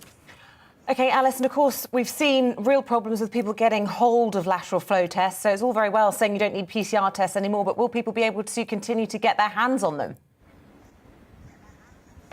I know, that's the concern. And I mean, another concern is how long we're going to have lateral tests for free. I mean, goodness, it was so difficult getting lateral flows around the sort of Christmas time if you were concerned whether you had it or not. And I think there were so many issues to do with shortages there. I mean, I hope in some ways with this process beginning from today, at least PCRs will be more available to other people. But yeah, I mean, there's going to be real concern about whether lateral flow tests, the supply of them, but also with case numbers still so high, particularly as we're sort of moving out of London, where the wave seems to be moving to other parts of the UK. But in terms of whether they'll continue to be free, I mean, that's been sort of very much widely debated at the moment. We've had different government ministers saying different things. I mean, Michael Gove was interviewed about this yesterday, and he said it was impossible to predict how long that will have lateral flows free. We know back in November there was leaked Whitehall documents which described Operation Rampdown, which showed about there would be the process in which we wouldn't have free lateral flows. So I don't think it's a question of when whether we'll stop having them. I think the question is when, and is now the right time.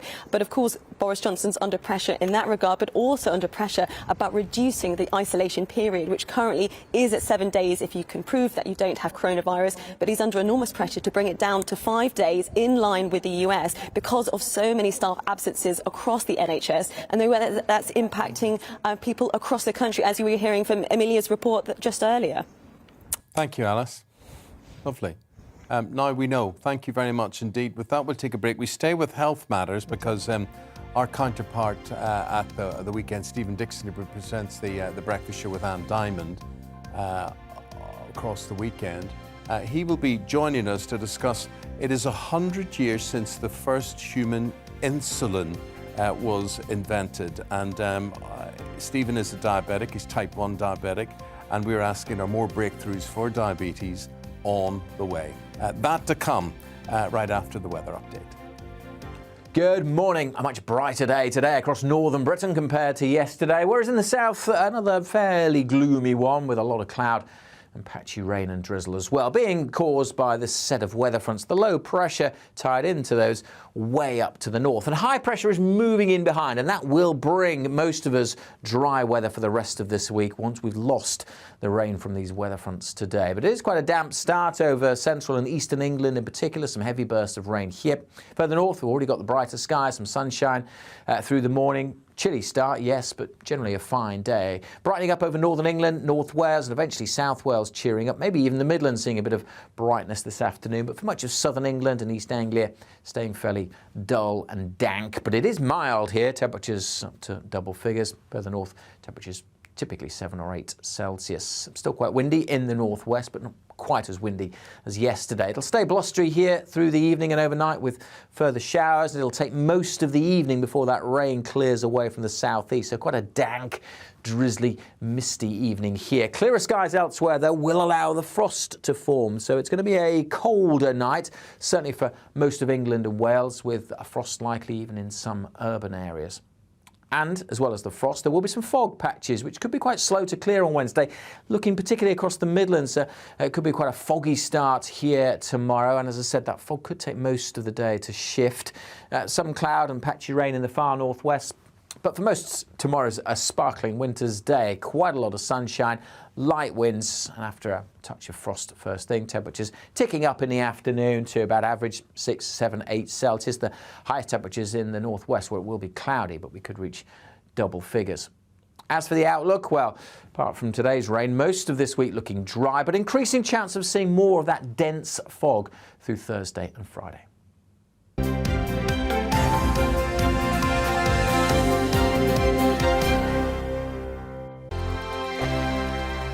Hello there, I'm Eamonn. And I'm Isabel. And you're watching the GB News digital stream across the United Kingdom. And around the world. If you're here in the UK, you can also watch us on your TV screen. GB News is Freeview channel 236. On Sky, we're channel 515. 626 on Virgin Media. Just remember, you might need to retune your TV to watch the channel. Yeah, and if you are doing that, find out more about retuning by going to gbnews.uk.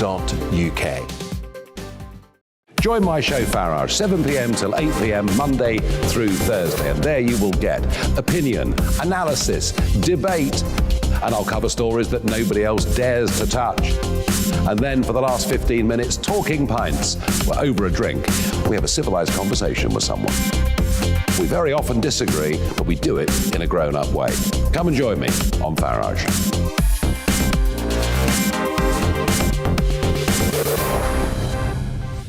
I'm Dan Wootton. Join me Monday to Thursday from 9 to 11 for the feistiest and most fun news debate on TV, where free speech reigns. I'll bring you a sharp take on the day's biggest stories, bombshell newsmaker interviews, and A-list guests. And I guarantee you, no spin, no bias, no censorship, and no reason to go to bed. That's Dan Wootton tonight, Monday to Thursdays from 9 on GB News. Hello there, I'm Eamonn Holmes. And I'm Isabel Webster.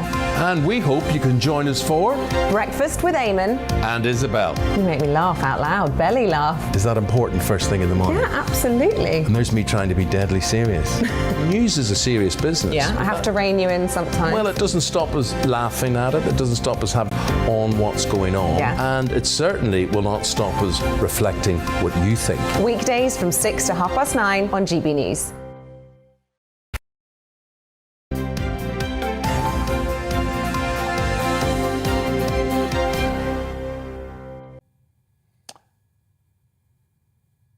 Oh dear, that's not what we're talking about now, but we are talking about health matters as well, because we're talking about diabetes. It is 100 years to the day since the first injection was administered to a Canadian teenager. His name was Leonard Thompson. Yes, so to mark the centenary, 2 diabetes consultants have worked with Revolve comic books to produce Generations. It's the 4th instalment of the Type 1 comic series. It covers all that's happened in diabetes care over the last 100 years. Yeah. Now let's now speak to Mayank Patel. He is one of the diabetes consultants who helped make this comment. So it is specifically, Dr. Patel, directed towards type 1 diabetes sufferers. First of all, people will say to us, we don't know the difference between type 1 and type 2. We do actually, but would you explain that we do that? Tell us, what is the difference? Certainly. Good morning. Nice to be here. So type 1 diabetes develops when somebody's immune system, it means the body attacks the pancreas itself, and it means the person cannot produce insulin themselves, and so they have to be administering insulin for life to survive. If somebody has type 2 diabetes for various reasons, through increased weight, reduced physical activity, the ability to produce insulin is stressed. They can still make some, but adapting to diet and tablets can sometimes be enough to improve the situation without the need for insulin. Well, this comic, tell us about this and who it's directed at and what you hope it can do for them. So as you alluded to, there's a lot of misunderstanding around what type 1 diabetes is, and our hope is that with this latest comic edition offering, it's the fourth one in our series, we felt we couldn't ignore this milestone day of 100 years to the day, as you just mentioned, for the first injection of insulin. So what we've endeavoured to do is to walk the readers, be they patients, be they public, be they professionals working in diabetes or other healthcare, to understand what type 1 diabetes is and how actually insulin, its role it's played in the last 100 years and how it's developed and evolved along with relevant technology to help those with type 1 diabetes. And we framed it, presented it in a kind of storyboard comic book style to add to the impact. That's our hope. Mr. Patel, just take us back to 1922, before the first insulin injection was given. What would life be like for a diabetic then, and how significant was that first injection? Well, this might sound dramatic, but if you were diagnosed with type 1 diabetes before 1922, I wouldn't mince my words and say it was probably a death sentence, because sadly, unless you found ways to reduce your sugar intake increase more fat, eat more fat, more protein, such like that, and less sugar in your diet, that was the only way to stave off climbing sugar levels to preserve that reserve of insulin in your body that you might have had. But as time went by, as you produced less and less insulin, unless you're given some more, you would sadly succumb. So it was a massive moment when that discovery was made in 1921. Well, thanks for putting it in context there. Mayank Patel is a diabetes consultant. Doctor, thank you very much indeed for your take on things. Good luck with what you're trying to do with the comic as well.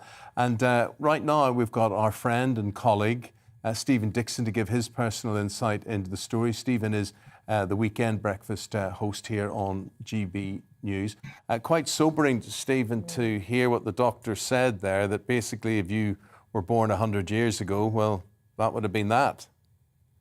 Yeah, that would have been that. You'd have been dead. Someone like me would, I mean, I was diagnosed at 17 and I would have been dead well before my 18th birthday. I mean, it's absolutely remarkable, isn't it? And yet here we are 100 years later, and people like me can live long, happy, active lives. I mean, pretty much the same as anybody else. I mean, the difference, as you two know, because I've worked with you both for a long time, is that I have to think about my diabetes, my type 1, almost every minute of the day. You never forget about it, but as long as you get your head around what you're doing, then you can just sort of carry on as normal. So it's incredible where we are just a century later. Yeah, it's a real celebration of science, isn't it, of overcoming adversity. Look, I've sat beside you in a studio where we presented for many years together, where you've been checking your blood levels, your insulin levels, when we've been in ad breaks and things. I've seen you having hypos, and as you say, it's something that you're able to manage because of science. Science is phenomenal. You know, I'm a geek anyway, but I mean, I have something on my arm called a Freestyle Libre sensor, which just plugs into my arm, and I can check my bloods, my glucose levels, just by swiping my phone, which is phenomenal. And now I'm on an insulin pump, which is as small as this. And if you're listening on the radio, it's about the size of a very fat credit card. But this has a little vial of insulin in it, very small. It's got just 3 milliliters of insulin in it, and that keeps me alive for 3 days. Wow. And it gives me a little squirt of insulin every 3 minutes, 24 hours a day. And it makes life much more normal, much more livable. But you can never quite forget you've got it. But I think if you sort of work with diabetes rather than try and fight it, you have a much better chance of a happier life, I think. And how were you diagnosed, Stephen? I mean, how old were you, and what did it mean when you were much younger? It's a bit of a shock when you're diagnosed, but it's the classic symptoms, Eamonn. I managed to avoid ending up in hospital, which is quite good and quite unusual in a way. But you become very, very thirsty, and you are going for a wee a lot. I mean, like pints and pints every hour. And with that, you lose an awful lot of weight. I lost a couple of stone within a couple of weeks, and that's because your body can't convert the glucose in your blood into usable energy. So as a result, you digest all your fat, and then the body starts to digest all the muscle in your body, and that's what can prove to be fatal. So I lost a lot of weight, was incredibly thirsty, and going for a wee all the time. And if they're the classic symptoms. I walked into the doctor's surgery with my father, and the doctor took one look at me and said, "I think you're a diabetic." That's how obvious it is. And I was put on insulin. I had my first shot the same day. I'm trying to think what the date is now. It's very, very nearly the anniversary of mine. I think it was the 17th of January I had my first injection. Wow. Back in 30 years ago. So it turns your life around. It's a shock to the system, but, it keeps you alive. What can you do?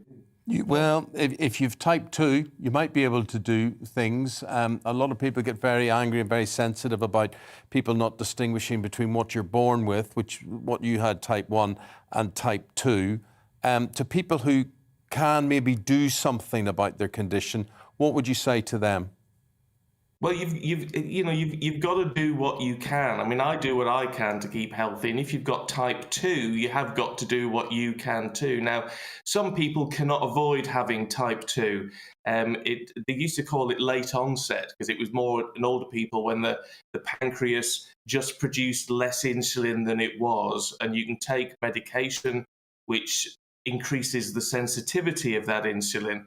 But if you are carrying a lot of extra weight, if you're not doing enough exercise, and if you're eating very sort of carb heavy food, then that can put a strain on your pancreas. And so if you are tipped as being pre-diabetic, is what they call it, pre-type 2 diabetes, then you can take real action to avoid needing extra medication and ultimately needing to take insulin. And you should just do it, because it might be a pain in the neck getting your head around it, but it's just much better. It's about being healthy. It's about living longer, ultimately. So why wouldn't you? But you've got to do what you can. It's a responsibility, I think, that we all have to take, whether you're type 2 or type 1.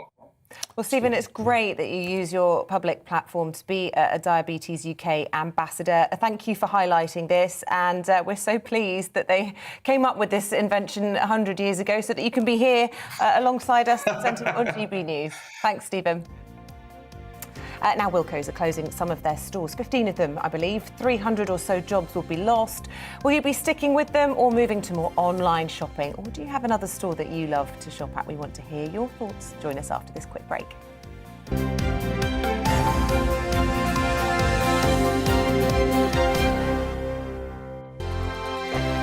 Hello there, I'm Eamonn. And I'm Isabel. And you're watching the GB News digital stream across the United Kingdom. And around the world. If you're here in the UK, you can also watch us on your TV screen. GB News is Freeview channel 236. On Sky, we're channel 515. 626 on Virgin Media. Just remember, you might need to retune your TV to watch the channel. Yeah, and if you are doing that, find out more about retuning by going to gbnews.uk. Join my show Farage, 7 p.m. till 8 p.m. Monday through Thursday, and there you will get opinion, analysis, debate, and I'll cover stories that nobody else dares to touch. And then for the last 15 minutes, talking pints. We're over a drink. We have a civilized conversation with someone. We very often disagree, but we do it in a grown-up way. Come and join me on Farage.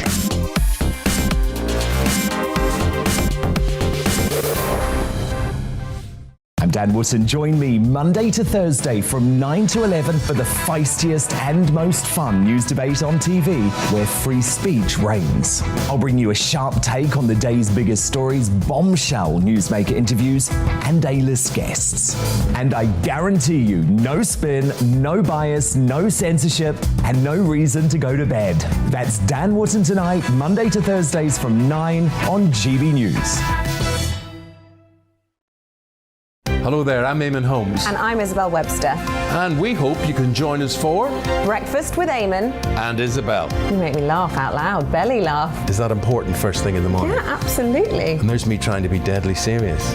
News is a serious business. Yeah, I have to rein you in sometimes. Well, it doesn't stop us laughing at it. It doesn't stop us having an opinion on what's going on. Yeah. And it certainly will not stop us reflecting what you think. Weekdays from 6 to 9:30 on GB News.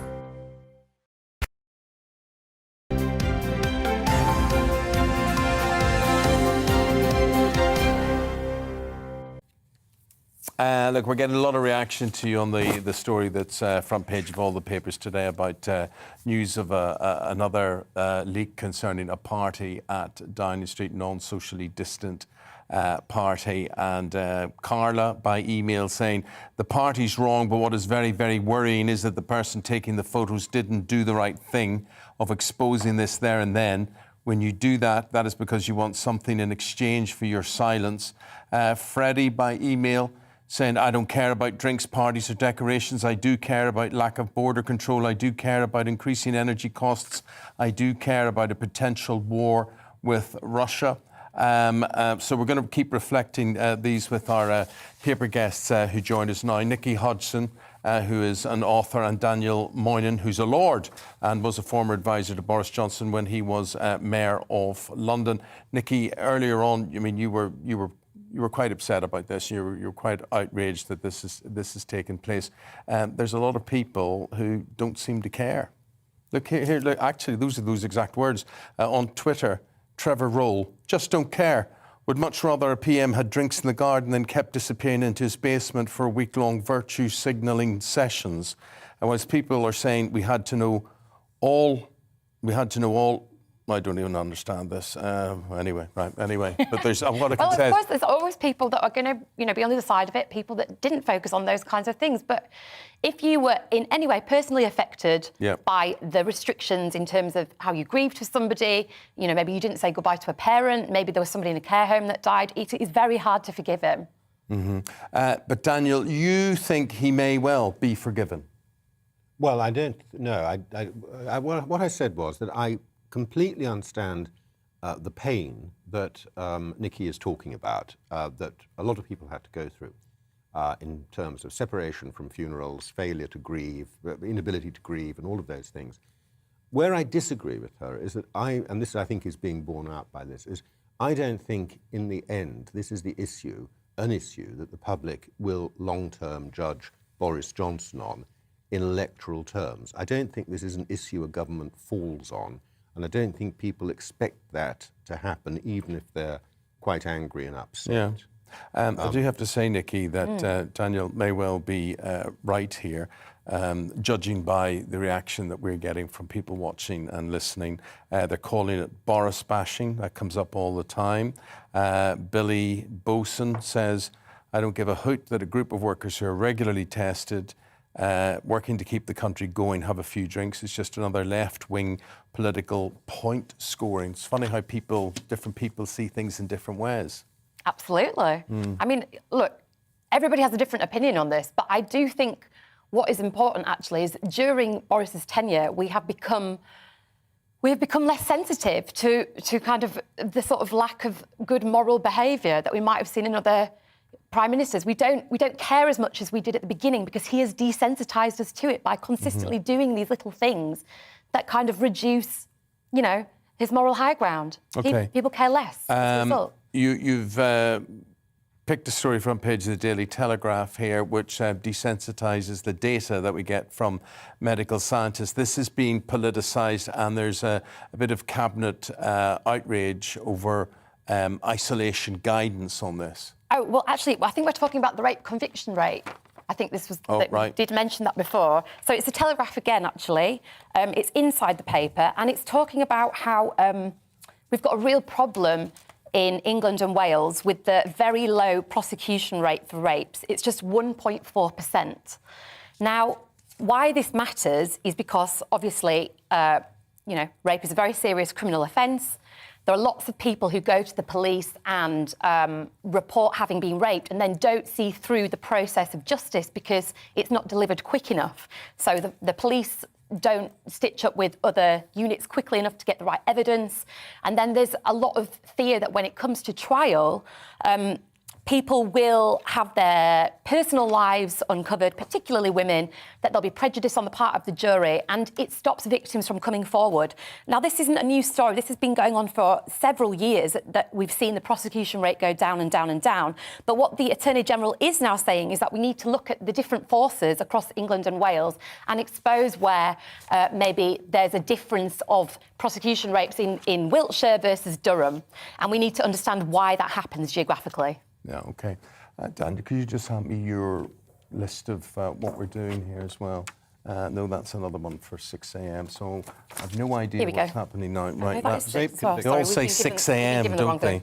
So, right, OK.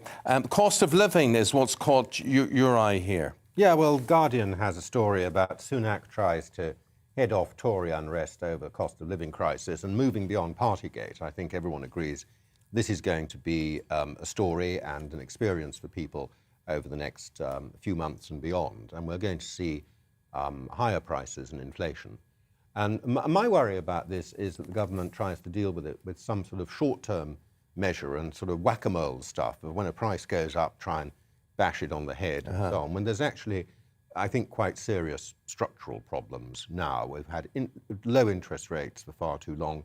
We've had built-up inflation in the economy. And I think the government needs to take a strategic view because it's going to take a couple of years to get through this. This is not going to be solved by just having a cap on gas prices and so on, even if the cap goes up. So it'd be really interesting to see whether my own party, the Conservative Party, grasps this challenge and what they've got to do to face it. So on top of everything else, you recommend a dose of medicine which might not be nice to taste? I think it's going to happen. I think we're going to face, for the first time in a long time, the prospect of quite high inflation. It's already running at 4 or 5%. Everyone, How long have I got to make? that's agreed. The dispute has been whether that is just a bump, a transition as we come out of COVID, or whether it's more persistent in the system. And I think the worry is, if it's more persistent in the system, we can't carry on with high levels of inflation. We know how destructive that is of market power. It means prices don't have proper signals, markets don't know how to respond, businesses don't know what to do. And it's not good for the economy, and you have to take measures to deal with it. And that I think is, and then when you do take those measures, A, they hurt, and B, you have to keep them in place for a while. Yeah. We're going to talk about the high street now and what's happening there. Isabel has more on that. That's right, Eamonn. Wilko has announced plans to close 15 of their stores this year, putting 330 jobs at risk across the UK. Joining us now is Jeremy Baker. He's a retail expert and can explain a little bit more about these closures. Jeremy, why have Wilko decided to take this move? Well, they looked at the future of the year that we're in and decided it really is the year of the squeeze. And, you know, they've had it. These shops are going to be losing money. And the people won't be buying there. They'll be buying online or going to a competitor. So they're looking at the future and they're seeing no hope in those areas. So give up now before 2022 destroys you. And do you think that's perhaps going to be a theme then that we see for 2022? Well, I think there are two themes. One is the one that you've got, which is the year of the squeeze. And there's no question, you know, like Daniel Mon was saying, there's no question that it's going to be squeezed and it's unpleasant. And people have already decided their prices in the spring and the summer are going to go up. No question. I would call it the year to adapt. We've got to, change is happening. Change was happening before the virus. We've got to adapt to the new way of the future. So when you look at the high street, for example, it's a good example of how Britain's got to change. And some shops are going down. People say, oh, help, the high street's finished. No, it's adaptation is a thing. Okay. Well, as you say, Jeremy Baker, if it's all about adaptation, who's the one that needs to adapt? Is it the government that needs to sort out business rates? Because we hear time and again that shops just simply cannot afford to remain on the high street. Or is it down to us consumers? If we don't want to lose it, we've got to use it. Well, I think there are two things there. Well, on the government side, the high street, until recently, was a big money earner for the government. You know, everybody is piling in there, shopping, being very happy, and spending lots of money. And so the government took money from that sector of the economy, which is going well. That's no longer the case. It's no longer kind of big money bags. In terms of the consumer, I would look around and see what's doing well. What is, to you, the future of the high street? For example, just around the corner from here, there's a shop that's being converted into a COVID testing and jab centre. There's queues outside. So you've got a lot of shops which are empty, and you've got one shop which has got queues outside. And that's the one that's adapted to this new era that we're living in. So that's the way forward. OK, but Wilko, incredibly popular shop, though. I mean, the responses that we've been having on social media, it was one of the most clicked-on stories on our GB News website yesterday. A bit like Woolworths, people feel affection, particularly in certain parts of the country, towards this shop. Why is that? Why do some shops invoke those kinds of emotional reactions from us? Well, I like Woolworths. I remember, children taking children to Woolworths, and, there's a kind of big emotional thing. The same with Wilko, repairing your home, buying things at Wilko, coming back, improving the home. That's another emotional moment to remember, and that's associated with Wilko. Unfortunately, people in charge of Wilko can't lose money, otherwise, they just can't. So what they've been offered now at the moment is 2022, these shops would lose money, and therefore off they go and beef up the online. So it's a matter of Wilko's popular. Wilko's continuing to be popular. It's just that people go online rather than to the local shop. It's interesting, though, just looking at the list of the places where they're closing these 15 stores, Llanelli, Yes. Merthyr Tydfil, Skegness, Rotherham. These are the sorts of communities where you can just imagine that these shops won't be backfilled, that they could end up being boarded up, that the communities will really feel the loss of the Wilko store. Yes, they will. No, I agree there, and I haven't read the list, and I thought the same thing. It's sad. I mean, point one, it's sad. Point two, what do we do about it? And people ask the government to come in, tart out the high street, to bring it back to where it was pre-COVID. To me, that's all wrong. We've got to move on. COVID accelerated changes which are already happening. Before COVID came along, the high street was going down, online was going up. So that's the way things are going. And adapt, be imaginative, think of other things to do, like kids' bouncy castle, soft play centres, for example. They're the future of the high street rather than more shops. Yeah. So begging the government to give you money to maintain the old high street, stop. You must stop that right now and move on. Especially this year. Wise words. Retail expert Jeremy Baker, thank you so much for joining us this morning. Bye. Leading dancers and directors say the classic ballet tutu is a costume that is both physically and artistically restrictive. Creative director of the UK National Youth Ballet, Joe Meredith, said that while tutus like the ones donned by the Sugar Plum Fairy will always have their place, gender-neutral outfits will keep ballet looking fresh and exciting while providing comfort to the ballerinas. Jessica Ward is a principal at Elmhurst Ballet School and she joins us now. Jessica, what are your thoughts on this? Morning, Eamonn. Hi. So I think I feel similarly to Joe Meredith, really, in that the classics will always have their place, and certainly at Elmhurst Ballet School, the training kind of does both of those things. So we train the students in making sure that they're versed in the classics and the use of the tutu, because that's a whole skill in itself, both for the female dancer and for the male dancer in terms of supporting. But then also challenging that kind of tradition and looking to the future and thinking about how dance is progressing.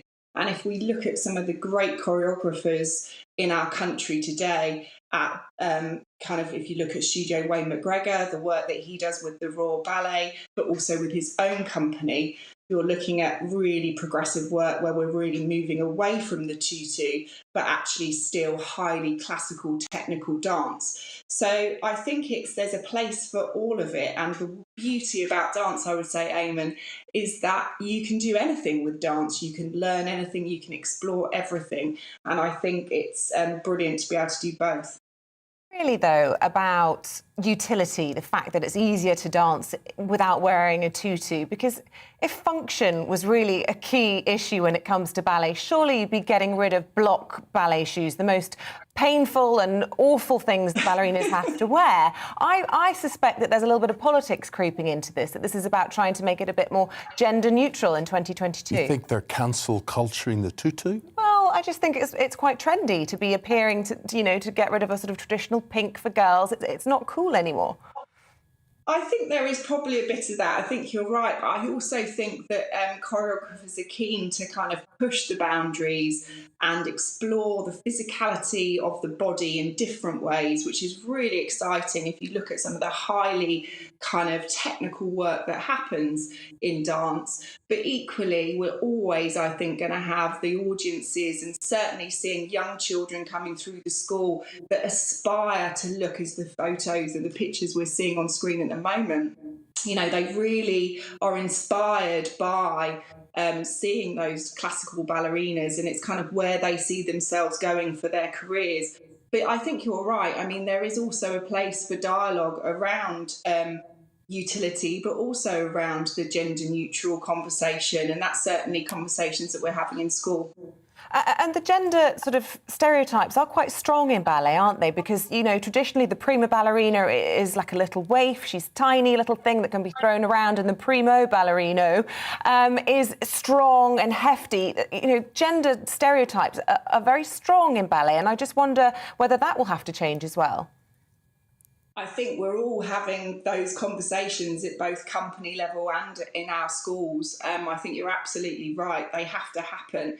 And I think they're challenging for us because by the tradition of ballet, you know, we train men and women separately because the classical demands are different on their bodies.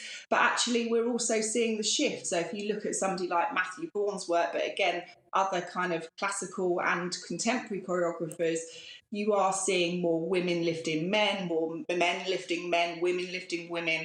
So those kind of norms, I suppose, in dance are being challenged and have been for some years. But I think because of the context that we're living in now and some of the social movements that we've seen of late, I think they're coming more to the fore, which is exciting. But again, as I said, I think that audiences will still want to go to see the Nutcracker at Christmas and see those tutus on stage. Yeah, so from what you're saying, Jessica, I'm getting the feeling that you're pushing against an open door as regards performers. They're open to change. They're the practitioners of all of this. But maybe the audience might be a bit more traditional in what they expect when they go to the ballet. Yeah, and I think, again, it's about education, Eamonn. I think that's really shifting. I think we're starting to see younger audiences go to the ballet, and I know we're the Associate School of Birmingham Royal Ballet, here based in Birmingham, and so I know that Carlos Acosta, the director, is really trying to, again, push that envelope and that door open, as you say, to engage and invite new audiences into the theatre, because there's a lot of us working in our sector, me included, who really want to break down some of those kind of perceptions that ballet is just elitist, it's only accessible for those that can afford to go to the theatre. And so at school we do a lot of outreach work, and I know a lot of the companies do, getting out into communities to really engage new audiences where they may not have seen dance really in their communities. It's really important. Yeah. Well, you've whet our appetite, so you have, Jessica. I've never gone to enough ballet in my time. I've seen Swan Lake. Ballet is my #1 favourite thing to do. Yeah, or not to perform, but to go and see. I absolutely love it. But you know, I just one really quick question. Yes, no answer. When you've danced with a tutu, has it got in the way of you? Yes or no? In the past? Yes. Okay, that's all I need to know. Jessica Ward, thank you so much. We've got to leave it there. We're not going to make it to the end of the hour. Otherwise, stay with us on Breakfast. Coming up after the break, we're going to have more on those Downing Street party allegations. Plus, of course, your thoughts on it. First, here's your forecast. Good morning. A much brighter day today across northern Britain compared to yesterday, whereas in the south, another fairly gloomy one with a lot of cloud and patchy rain and drizzle as well, being caused by this set of weather fronts. The low pressure tied into those way up to the north, and high pressure is moving in behind, and that will bring most of us dry weather for the rest of this week once we've lost the rain from these weather fronts today. But it is quite a damp start over central and eastern England in particular, some heavy bursts of rain here. Further north, we've already got the brighter skies, some sunshine through the morning. Chilly start, yes, but generally a fine day. Brightening up over northern England, North Wales, and eventually South Wales cheering up. Maybe even the Midlands seeing a bit of brightness this afternoon. But for much of southern England and East Anglia, staying fairly dull and dank. But it is mild here, temperatures up to double figures. Further north, temperatures typically 7 or 8 Celsius. Still quite windy in the northwest, but not quite as windy as yesterday. It'll stay blustery here through the evening and overnight with further showers. It'll take most of the evening before that rain clears away from the southeast. So quite a dank, drizzly, misty evening here. Clearer skies elsewhere, though, will allow the frost to form. So it's going to be a colder night, certainly for most of England and Wales, with a frost likely even in some urban areas. And, as well as the frost, there will be some fog patches, which could be quite slow to clear on Wednesday, looking particularly across the Midlands. It could be quite a foggy start here tomorrow, and as I said, that fog could take most of the day to shift. Some cloud and patchy rain in the far northwest. But for most, tomorrow's a sparkling winter's day. Quite a lot of sunshine, light winds, and after a touch of frost first thing, temperatures ticking up in the afternoon to about average 6, 7, 8 Celsius. The highest temperatures in the northwest, where it will be cloudy, but we could reach double figures. As for the outlook, well, apart from today's rain, most of this week looking dry, but increasing chance of seeing more of that dense fog through Thursday and Friday.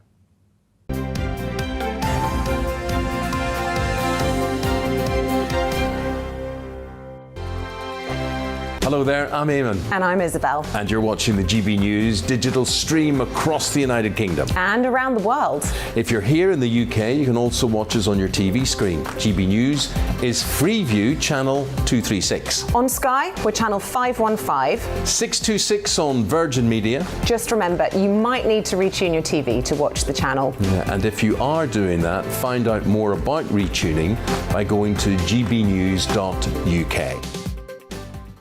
Join my show Farage, 7 p.m. till 8 p.m. Monday through Thursday, and there you will get opinion, analysis, debate, and I'll cover stories that nobody else dares to touch. And then for the last 15 minutes, talking pints. We're over a drink.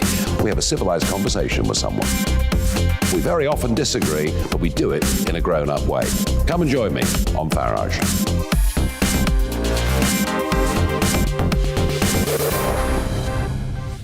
I'm Dan Wootton. Join me Monday to Thursday from 9 to 11 for the feistiest and most fun news debate on TV, where free speech reigns. I'll bring you a sharp take on the day's biggest stories, bombshell newsmaker interviews, and A-list guests. And I guarantee you, no spin, no bias, no censorship, and no reason to go to bed. That's Dan Wootton Tonight, Monday to Thursdays from 9 on GB News. Hello there, I'm Eamonn Holmes. And I'm Isabel Webster. And we hope you can join us for Breakfast with Eamonn and Isabel. You make me laugh out loud, belly laugh. Is that important first thing in the morning? Yeah, absolutely. And there's me trying to be deadly serious. News is a serious business. Yeah, I have to rein you in sometimes. Well, it doesn't stop us laughing at it. It doesn't stop us having an opinion on what's going on. Yeah. And it certainly will not stop us reflecting what you think. Weekdays from 6 to 9:30 on GB News.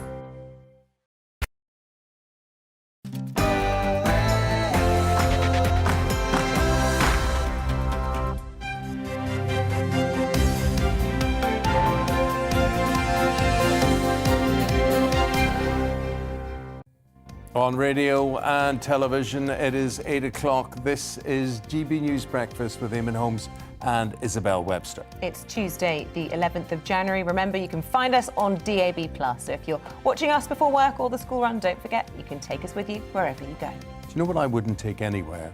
I opened up today toothpaste. Do you know the pump action one? Yeah. Do you ever find when you're shaving, not that you would be shaving, No. but when you're shaving and your hands are wet and you foam and you go to use your toothpaste, and it was a new one. It had a cap on the top, couldn't get that off, and then you push it from the bottom till the little bit squirts out the top. So it is. It's very difficult. Yeah, very difficult. Were you swearing and cursing in the No, bathroom I ended up this morning? cutting myself, Oh, so I no. did this morning. Because as a result of all that, it all got confused and flummoxed and whatever it is. Well, we'll be discussing that and the other big issues of the day. Will we? Well, Discussing stuff toothpaste? like that, Right. things that, get on our wick, as it were. Lots of people getting annoyed by this story. Downing Street in crisis after accusations the Prime Minister attended a bring your own booze party during lockdown. Is it time for the PM to go? Well, that's annoying a lot of you because a lot of you think it's one big conspiracy. Novak Djokovic says he's pleased and grateful after a judge overturned his visa cancellation, but we'll explain why at this stage it may not still be over.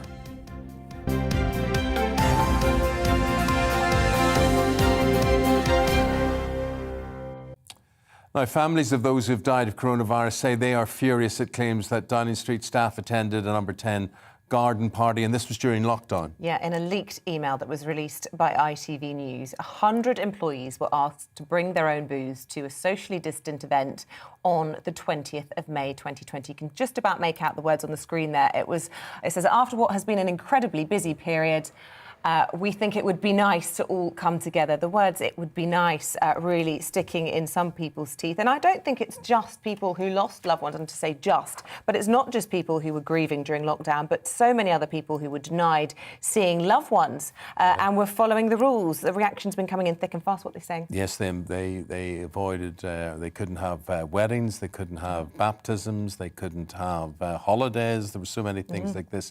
Dave says, I've been a supporter of Boris Johnson, and at the beginning, when these parties were revealed, I did feel it was media hype. However, in respect of this party in May, it was just wrong.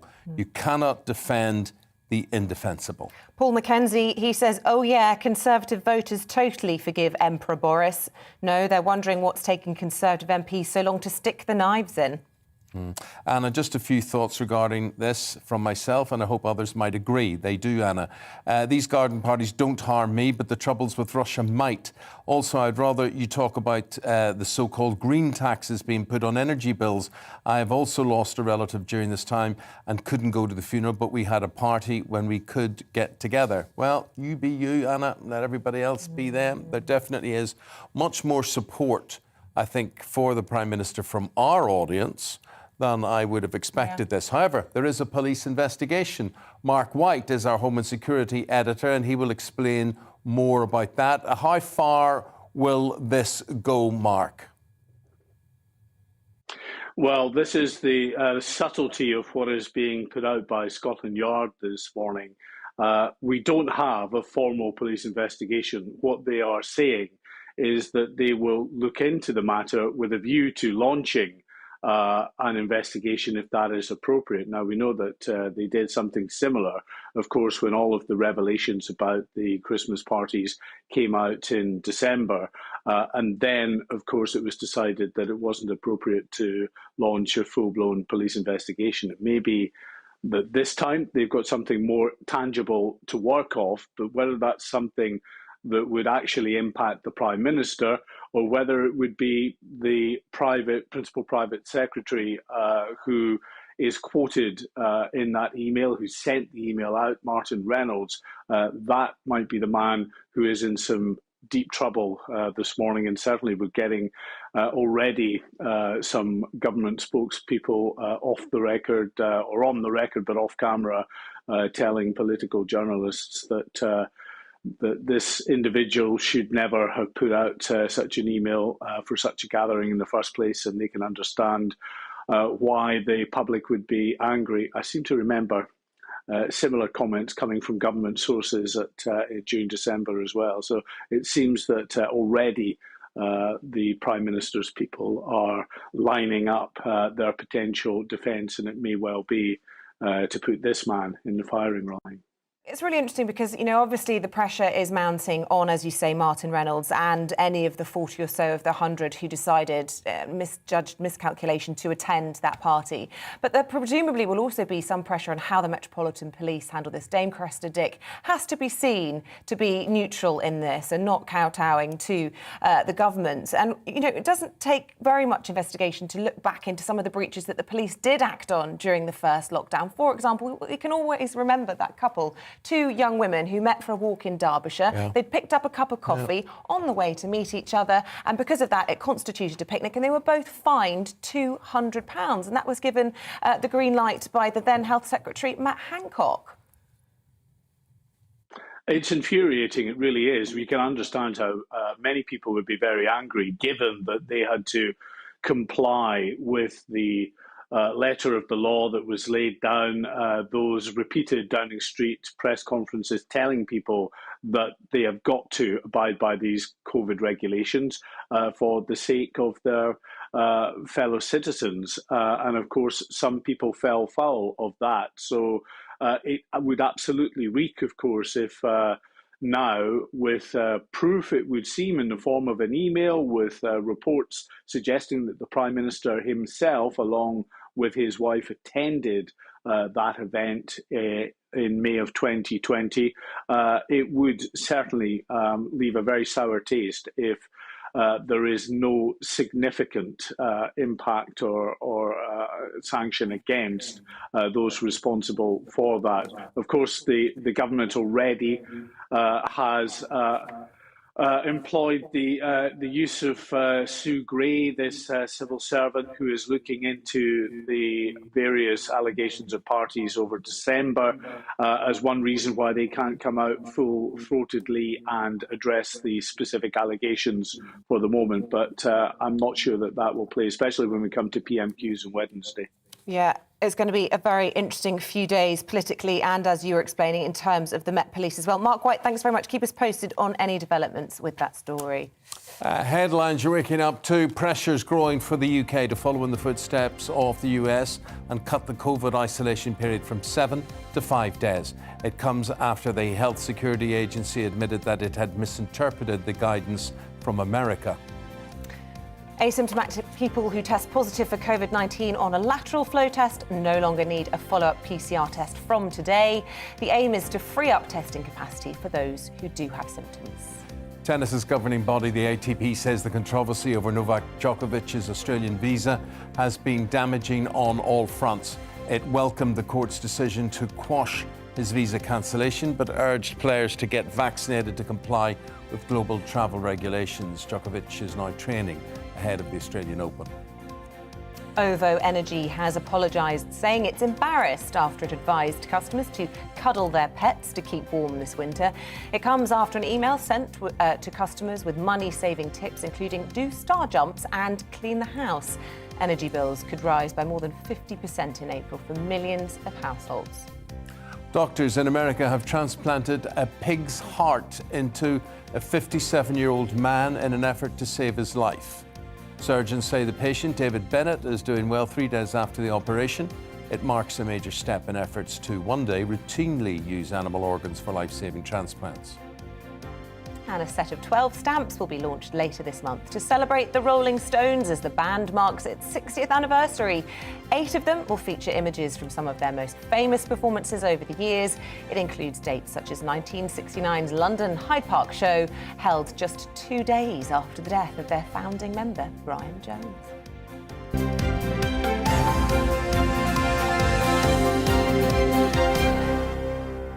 With the time at 10 minutes past 8, we're joined in the studio by GB News presenter Liam Halligan. Liam presents On the Money weekdays from 1 here in GB News. And yesterday, what he did was he launched a new campaign called Scrap the VAT. And he's here to tell us more because this was at one stage, was it not, a political promise, a manifesto promise by the Conservative Party? Well, it certainly came up during the Brexit referendum, Eamonn, because when we're in the EU, we don't control our own rates of VAT. We have to have minimum rates of VAT. But now we're outside the EU, thanks to Boris Johnson and Michael Gove, 2 politicians who both stressed this during the referendum campaign. We can remove VAT on anything that we want to. But it's we're in our broke. gift. The country's completely broke, so it's not going to happen, is it? I think it might happen, actually. As you said, On the Money yesterday, we launched a campaign. When we started GB News, we said if it matters to you, it matters to us, to our viewers. Well, we got so many emails, Eamonn. I talk about energy prices on my show all the time. Emails such as this from Derek. How on earth are pensioners going to pay for the massive rise in fuel prices? Countless people are on lower state pensions. As a result, they are £42 a week worse off. This is government discrimination on a grand scale. Mark said, it's obvious we're all being forced to board the green agenda train, whether we like it or not. Jamie, who emailed us and then actually featured on our show yesterday, he came up as an interviewee. We invited him on. I'm a disabled pensioner. Mine and my wife's energy tariff doesn't change until April, but we're already paying £140 a month and in fuel Well, poverty. Liam, give us a window into the world of life without VAT. If you were to scrap the VAT, what would it be scrapped on and what sort of difference would it make to our day-to-day lives? Well, we all know that since last summer, wholesale gas prices across the world have been spiralling upward. We've seen big increases in energy bills in the autumn. Ofgem, the energy regulator, raised the maximum price that households can be charged. So now the average household is paying £1,277 a year on their utilities, a huge increase. Eamonn, early next month, February the 7th, Ofgem's going to say what the new price cap is. We're expecting it to be over £2,000. That's £2,000 a year for an ordinary household. That's up from 100 or so to about 170 quid a month. If you take the VAT off, it's not huge, but it's 5%. If you're paying £2,000 a year, you get 5% off. That's 100 quid. Better than a kick in the teeth. The defence that Boris Johnson's using at the moment for not bringing this in is he says it's a blunt instrument and the people with the biggest homes who can most afford it and have the most expensive bills will actually stand to benefit from this. And he's been trying to wriggle out of it a little bit. Do you think that that is a justifiable argument? There's something in that. On the other hand, £100 to a lower income family is worth a lot more than a saving to a higher income family. And also, there's ways you can do this. I wouldn't say, as some people argue, that you means test. You only give this VAT reduction to certain households. You have to identify them, go through all their income. It's very invasive. What you could do is say, if your bill is up to a certain amount, then you get your VAT scrapped. Because if you're paying a much higher bill, it's because you've got a much bigger house, you're much wealthier. So maybe the VAT increase, the VAT reduction shouldn't happen there. But I'm not saying this should happen forever. I'm saying this should be a temporary reprieve for a year where Liam, fuel prices are exceptionally high. How would it happen at all, Liam? Who do you put pressure on? How can it come about? Well, it can come about pretty easily, Eamonn. We launched our campaign yesterday. Today there's going to be a vote in Parliament on exactly this issue. Labour have chosen to use their opposition day today to put pressure on the government to debate specifically VAT on energy bills. And if they get enough support from the Tories, and when we launched our campaign yesterday, we had a studio with many Conservatives contributing, as well as Labour MPs as well, then they can force the government to do that. Downing Street this morning has admitted, we better get on the front foot on this issue. Well, they better. Yeah, and as you say, GBNews very much getting behind this campaign. People watching this at home will be cheering with delight, I'm sure, many of them all having to make these difficult decisions, as we've been hearing the famous phrase, choosing between eating and heating. What can people do if they want to put their weight behind this campaign as well? Well, they can email us. I can read out their emails. We're inviting viewers onto the show. We can, by the magic of television, talk to them in their homes via just a simple computer. As you know, Isabel, we've been doing that. But what I'd say is this. Yes, Downing Street does need to get on the front foot. This is not ideal. A lot of people at home will be saying, but the green agenda means that adds 25% to our fuel bills because when we pay money for electricity and gas, that subsidises renewable energy. Boris Johnson isn't going to step away from the COP26 agenda in the next couple of weeks. It's not going to happen. He isn't going to reinvent geopolitics and tell Vladimir Putin to pump more gas to Western Europe. But he can, it is in his gift, to give ordinary households a leg up, take the VAT off these huge energy bills, which are scaring lots and lots of people. Yeah, it's a really unhelpful narrative, isn't it, to almost set the green agenda against trying to... That is not going to happen this side of summer, this side of next Christmas. In my personal view, Isabel, some people may think differently, but what can he do now to help ordinary households?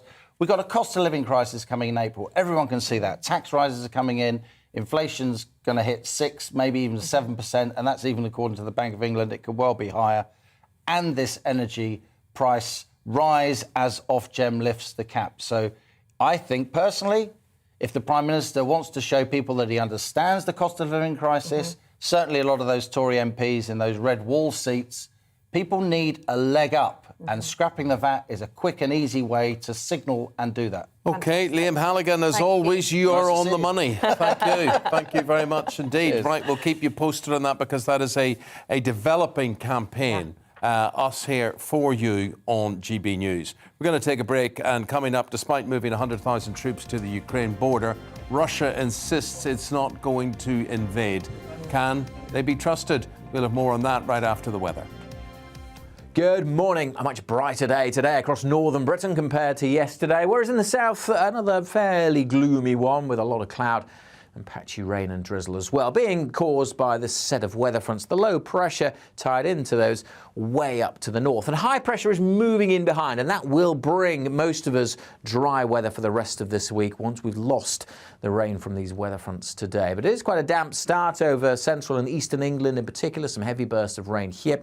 Further north, we've already got the brighter skies, some sunshine through the morning. Chilly start, yes, but generally a fine day. Brightening up over northern England, North Wales, and eventually South Wales cheering up. Maybe even the Midlands seeing a bit of brightness this afternoon. But for much of southern England and East Anglia, staying fairly dull and dank. But it is mild here. Temperatures up to double figures. Further north, temperatures typically 7 or 8 Celsius. Still quite windy in the northwest, but not quite as windy as yesterday. It'll stay blustery here through the evening and overnight with further showers. It'll take most of the evening before that rain clears away from the southeast. So quite a dank, drizzly, misty evening here. Clearer skies elsewhere, though, will allow the frost to form. So it's going to be a colder night, certainly for most of England and Wales, with a frost likely even in some urban areas.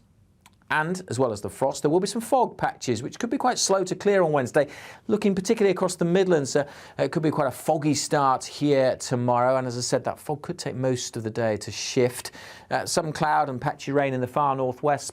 But for most, tomorrow's a sparkling winter's day. Quite a lot of sunshine, light winds, and after a touch of frost first thing, temperatures ticking up in the afternoon to about average 6, 7, 8 Celsius. The highest temperatures in the northwest, where it will be cloudy, but we could reach double figures. As for the outlook, well, apart from today's rain, most of this week looking dry, but increasing chance of seeing more of that dense fog through Thursday and Friday.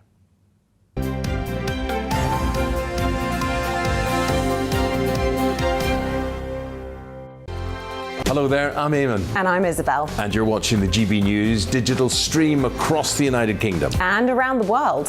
If you're here in the UK, you can also watch us on your TV screen. GB News is Freeview channel 236. On Sky, we're channel 515. 626 on Virgin Media. Just remember, you might need to retune your TV to watch the channel. Yeah, and if you are doing that, find out more about retuning by going to gbnews.uk.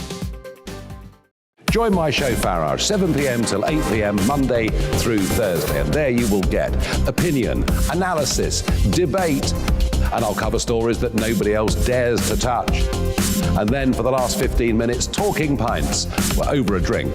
We have a civilized conversation with someone. We very often disagree, but we do it in a grown-up way. Come and join me on Farage.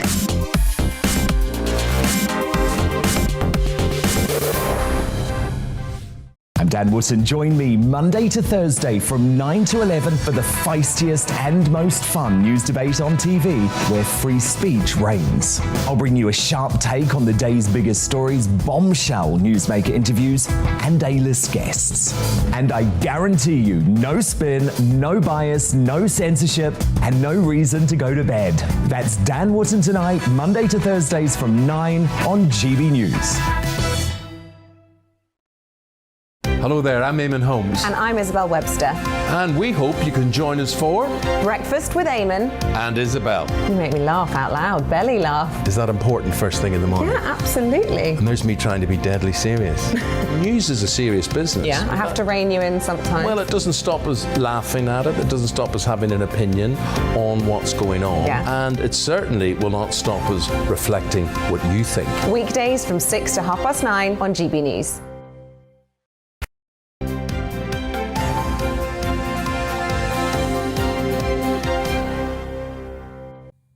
Military matters now, and around 100,000 Russian troops are believed to be stationed along its border with Ukraine.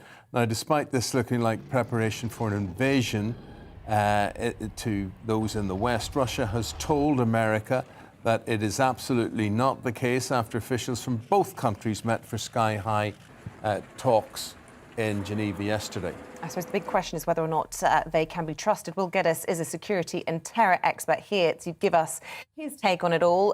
Is that, that can we trust their word, that they're not building up troops on the border because of any what's the word I'm looking for? It's escaping me. Malintent. Malintent, exactly. To a certain extent, yes. I mean, for them to actually effectively invade Ukraine, they would need probably 3 times the number. You're looking more like Okay. 350, 400,000 troops. So 100,000 is, I think, more of a demonstration of resilience and being robust, because there's this huge concern about NATO imposing into Ukraine the capabilities to potentially launch missiles into Russia, and equally NATO's worried about Russia getting into Ukraine and having the ability to launch missiles. So why don't into they Europe. both just stay out of Ukraine? Would that not make everyone happy? Well, fundamentally, it's a long story, obviously going back to 1991, which was when obviously Ukraine sort of declared its independence, and they removed obviously Russia's missiles around 1995 as a promise for their sovereignty. So they're now in a position where they want to be part of the EU because they want the free trade agreement. They want the capabilities and the luxuries obviously afforded to them by the EU. But Russia is concerned that obviously if they do sign up to NATO, and bearing in mind in these NATO talks, we've also got Sweden and Finland, who also have borders with Russia, attending these NATO talks in Geneva. Everyone's a bit concerned because Russia has been a little bit naughty in terms of some of its intrusion into those territories. I mean, obviously Crimea speaks for itself, but I'm talking more about, say, submarines, talking about aircraft. You're talking about intrusion into UK territory. Correct, yes. As well. Yeah. So when you talk about submarines, this came up this week, that the head of the armed forces warned about this. And so basically they're looking at cables that bring information to us, that bring energy supplies to us, that have technology in terms of computers and whatever. And why are those susceptible? Well, they're susceptible because they run pretty much on the seabed. And there's been a lot of submarine activity by the Russians into areas which they shouldn't have been in by the Russian naval sort of elements. So there are concerns that it could obviously cause huge disruptions to us on a more sort of covert level. Again, not visible to the general public, something which is very much, you know, in a literal sense, beneath the surface. However, it could cause huge disruptions for us. In the same way as Russia also supplies about a quarter of the natural gas into Europe, 80% of that has been through the Ukraine, but they're now diverting it through the Turkish pipeline. Now, Ukraine were tapping some of that gas off to feed its own domestic needs. Yeah. So Ukraine is in an incredibly difficult spot. But equally, what we're not hearing a lot about in the news is about Belarus. And Belarus, which is also on the border of Ukraine and the border of Russia, is sandwiches between the two, is having troops obviously already incurring there. But, well, why does the West leave a lot of these countries, including ourselves, vulnerable to energy security coming from Russia? I know a lot of it ends up in Germany, and then a little bit less comes to us, but it still impacts on us. Yeah, absolutely. It's a long chain of obviously power supply which comes from countries like Russia, which have huge natural resources. So they have the capability to be able to provide that. And again, one of the concerns which could come out of this Geneva talk is that if Ukraine is not left alone and maintained its sovereignty and its independence to do as it wishes, and NATO has an agreement that anybody can join them, potentially, is that there could be very severe sanctions imposed on Russia, which is only going to aggravate situations more. Yes, so then that puts all the more impetus on the importance of these talks in Geneva, not least because, you know, it could affect our power supplies here in the UK if they aren't able to de-escalate things. But as you say, the tensions are ramping up. We've seen how Russia's behaved in places like Crimea. They aren't afraid to take military action if and when they're pushed. Could you see this escalating militarily? I think it could do. I think in the short term, maybe not so much on the separatist side. We've seen, obviously, Russian separatists, and we've got to bear in mind that since 2014, there have been some 10,000 Ukrainians that have been killed in those actions. So that kind of level of guerrilla warfare may be on hold temporarily whilst there's a large troop presence, obviously, on the border. However, that could return. And again, the disruption, the mayhem this causes for the poor Ukrainians could be astronomical. What I don't understand is why we're seeing tanks and guns and we're worried about those in helicopters and whatever, when the Russians have the nuclear option and the West has the nuclear option. Well, there's this thing called the INF Treaty, which was this agreement put in place by Ronald Reagan and Gorbachev back here in the 80s, I think it was, the late 80s, which was about short-range missiles, which were land-based, that could launch between 300 and 3,500 miles. Now, that was broken, that treaty was broken down by Trump when he believed that the Russians were moving these capabilities close to the border of Ukraine. And it was a mutual agreement. Now, fundamentally, if Russia was moving its capability closer, that means they could launch attacks into Europe and into major capitals in Europe pretty easily. bearing in mind that sort of distance. So that's broken down, and it's a question of reassurances from Russia that they will not have those capabilities close enough to obviously cause or create those problems. Gosh, so incredibly serious situation. If you're to look at this from a sort of Hawkeye perspective, who has the trump card in all of this? Is it ultimately Russia? Because frankly, they hold the keys to the taps, and we're all facing this cost of living crisis. They know that if sanctions are imposed on them, they can just control or turn off the taps completely. Well, they could, but I don't think that's going to cause huge amounts. I think it would cause, yes, some significant disruption. But not being a gas expert, I couldn't necessarily give you the truly accurate picture. But I think fundamentally it's just going to be this constant rattling of sabres between the two. And unfortunately, poor Ukraine has been caught in the middle of this whole situation. They want to have their independence. They want to join the EU. They need to have the ability to join NATO. But equally, it's about withdrawal of troops from both sides. Yeah. We have troops in in Ukraine. Russia has troops up on the border. Again, this needs to de-escalate, but it needs to de-escalate with assurances. You talk about de-escalation and the threat of war. Isn't the truth that we're already at war when you look at cyber war and you look at what's going on now with these exercises and various, all sorts of sleight of hand going on? Are we not constantly engaged in war? The Cold War, by some, has never ended. The Cold War, I mean, certainly the mounting of troops, the number of troops that are on the border right now of Ukraine, is the highest number that they've had since the Cold War. But you're absolutely right. It's this subterfuge. It's this more clandestine war of cyber intelligence and hacking, and whether it be Cozy Bear or various other independent cyber threats that may or may not be state-sponsored, that are launching these attacks, obviously, into the UK, into Europe, into the United States. And also, as you mentioned, very relevantly, Eamonn, about this potential attack on data lines and supply lines and power supply lines, obviously, on the seabeds. So there are many, many different ways that they can chip away at us. But equally, we need to stand firm. We need to be resilient. Well, scary. Yeah, scary. frankly. Thank you. Thank you very much indeed. Security expert will get us there. Novak Djokovic says he's pleased and grateful after a judge overturned that Australian visa cancellation. But we'll explain why this case is far from over.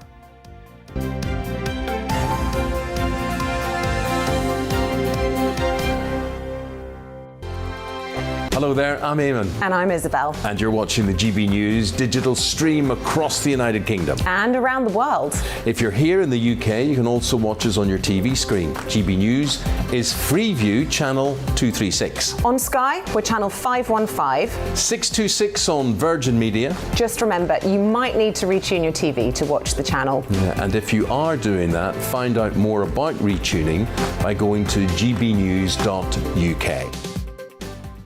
Join my show Farage, 7 p.m. till 8 p.m. Monday through Thursday. And there you will get opinion, analysis, debate, and I'll cover stories that nobody else dares to touch. And then for the last 15 minutes, talking pints. We're over a drink. We have a civilized conversation with someone. We very often disagree, but we do it in a grown-up way. Come and join me on Farage.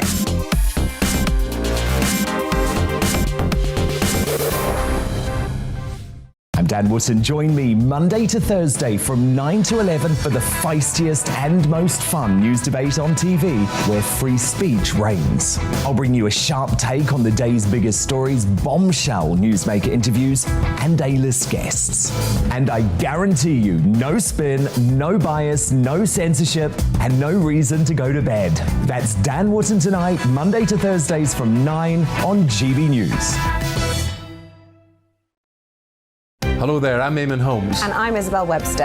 And we hope you can join us for Breakfast with Eamonn and Isabel. You make me laugh out loud, belly laugh. Is that important first thing in the morning? Yeah, absolutely. And there's me trying to be deadly serious.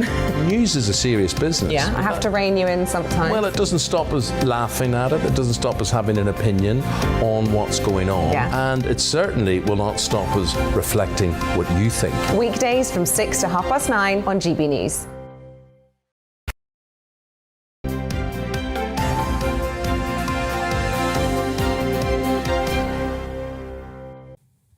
Right, this Djokovic business, it goes on. He says he's pleased and grateful after a judge overturned the visa, which was cancelled. and he wants to compete in the Australian Open, of course. So a court ruled he did have the required medical exemption to enter the country without a COVID vaccine, but the country's immigration minister still has the power to recancel the visa and deport him. Now, speaking to GB News, the tennis star's brother says it's been a hard week for the Djokovic family. None of us have slept in the last 3 to 5 days, depending on who had what role in this. But obviously, this morning when we heard the verdict, we were quite happy. It's been very tough for us to stand by him, defend him, and take care of him, and at the same time not offend anybody else. Because obviously we don't want to do that. We don't want to attack anybody. It's just about protecting one of our own.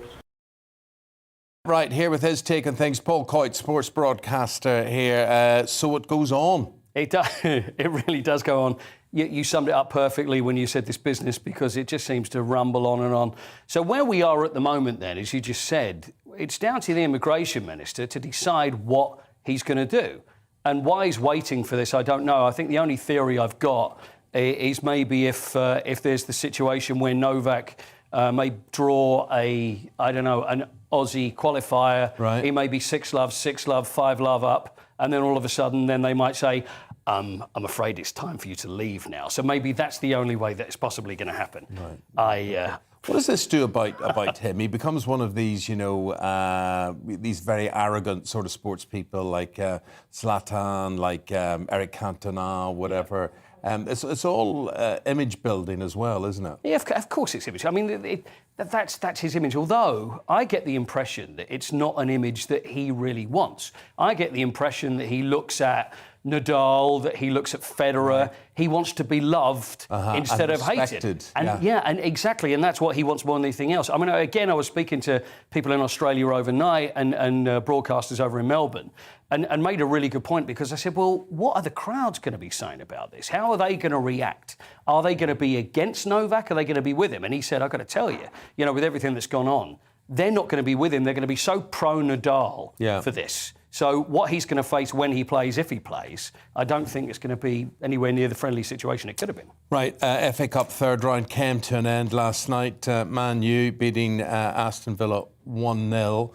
Wasn't much of a match, honestly, was it? Well, it wasn't much of a match, certainly if you're a Man United fan, which I believe you are, Eamonn. Yes, Aston Villa. We won, which is great. I thought Villa had a lot of chances. They played very well. At times they played much better than we did. Outclassed and outplayed. It didn't have the feel of a cup tie. It wasn't as free-flowing as you would expect from a cup tie. I think so. It just worries me about Manchester United. It's just something's not right there. Yeah. And it's difficult, and I know more so for United fans, to actually be able to put their finger on it and say, now, what's not right? There's a number of players off form. Rashford's way off form. That's where the buck stops, though, isn't it, with the players? Because different managers are coming in. Rangnick's trying to do his thing and saying, this is how I want you to play. They don't seem to react to that. The players don't look happy. He's had to answer questions about, are there arguments amongst players? Is there unrest amongst players? He's kind of papering over it and being very careful about the way he's dealing with it and saying, well, going forward, we'll have this and we'll have that, but it doesn't look like a happy camp. And if you haven't got happy players, you're not going to have a succeeding football team. The transfer window will be interesting. I'm not saying expect Manchester United to be in the January transfer window, but it always makes all of us,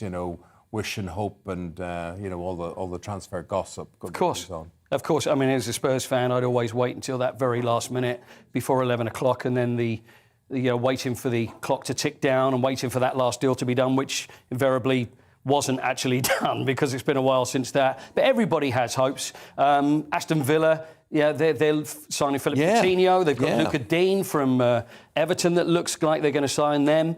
And they possibly will be able to play, ironically, which is Manchester United at the weekend. Yes, we play them again, of course. And as you say, the Coutinho and Dean transfers may be done by then. Formula One, Lewis Hamilton. Can you imagine the sport without Lewis Hamilton? What way is it looking for him? I can't imagine the sport without Lewis Hamilton. Obviously, he's really unhappy with what happened in Abu Dhabi, with Max Verstappen winning the title, and it's that long, convoluted explanation about safety cars coming out and pretty much Lewis had it won and had that world title won. It was pretty much snatched away from him. There's going to be an inquiry as far as the FIA are concerned, Eamonn. So he's waiting on that. There are rumours around that he could just walk away from the sport, but I don't think it's going to happen. I can't see it happen. The African Cup of Nations is underway. Yep. Yeah, I mean, great tournament to watch. If you're a Premier League club, obviously you mightn't be too fond of it because you're going to lose a lot of players. That's right. The thing is, there's been talk from people saying, well, it's not right because it's not respected properly. But if you're a fan of a club, then you've got players involved that you expect to actually go there. They're not going to be very happy about this. But it's going to be a fantastic tournament. There are players missing from different clubs. I think if we look at the Leicester game, which has been postponed, they have a huge amount of players that are missing. It's not just COVID. There's African nations. Yeah. There is illness.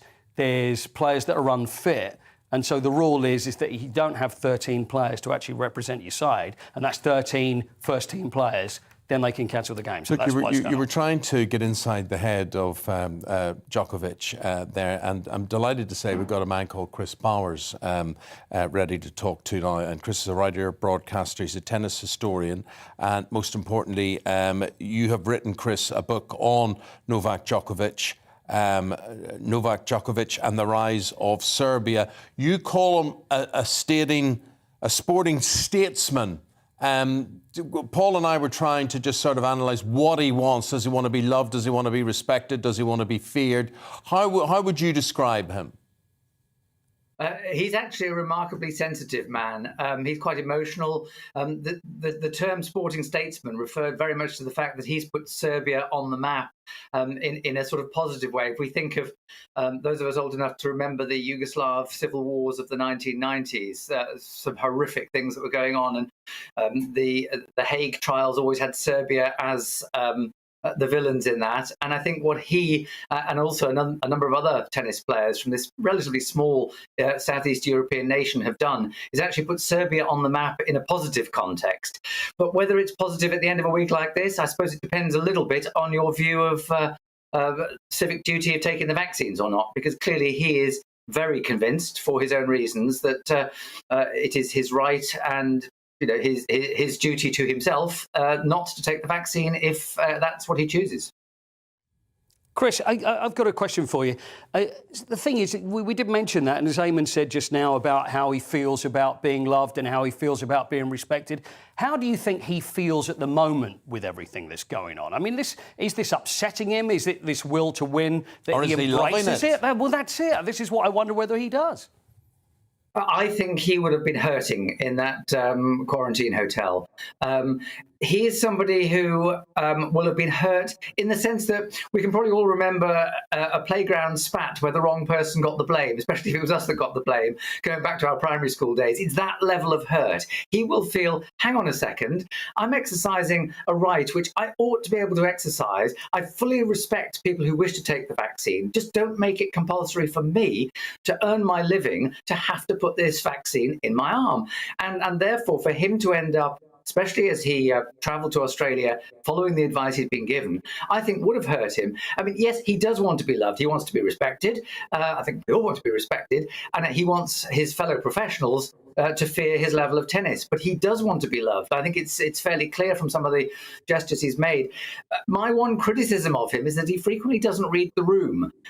He can be a little bit insensitive. He's actually as smart in his own way as Roger Federer is, but Federer's diplomatic skills are so much better.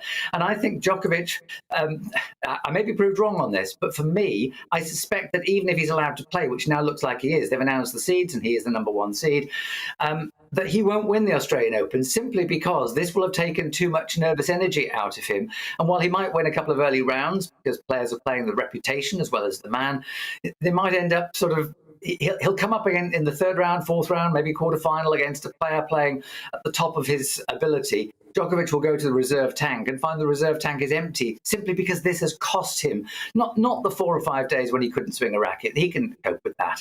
Just the amount of nervous energy it will have cost him because as I said, it will have hurt him. What I did notice is when he played in the US Open, the love for him at the US Open, and that's when you said how emotional he can get, and we saw him in tears. It is going to be a different situation, though, isn't it, when he plays in Australia, because the crowd is going to turn against him. So how's that going to make him feel? Well, yes and no. I mean, what was interesting about the US Open is that he couldn't really handle the love. I mean, I'm not sure to what extent he would have lost that final to Medvedev anyway, because he played a very, very tiring 5-setter against Zverev in the semi-final. And I was commentating on that.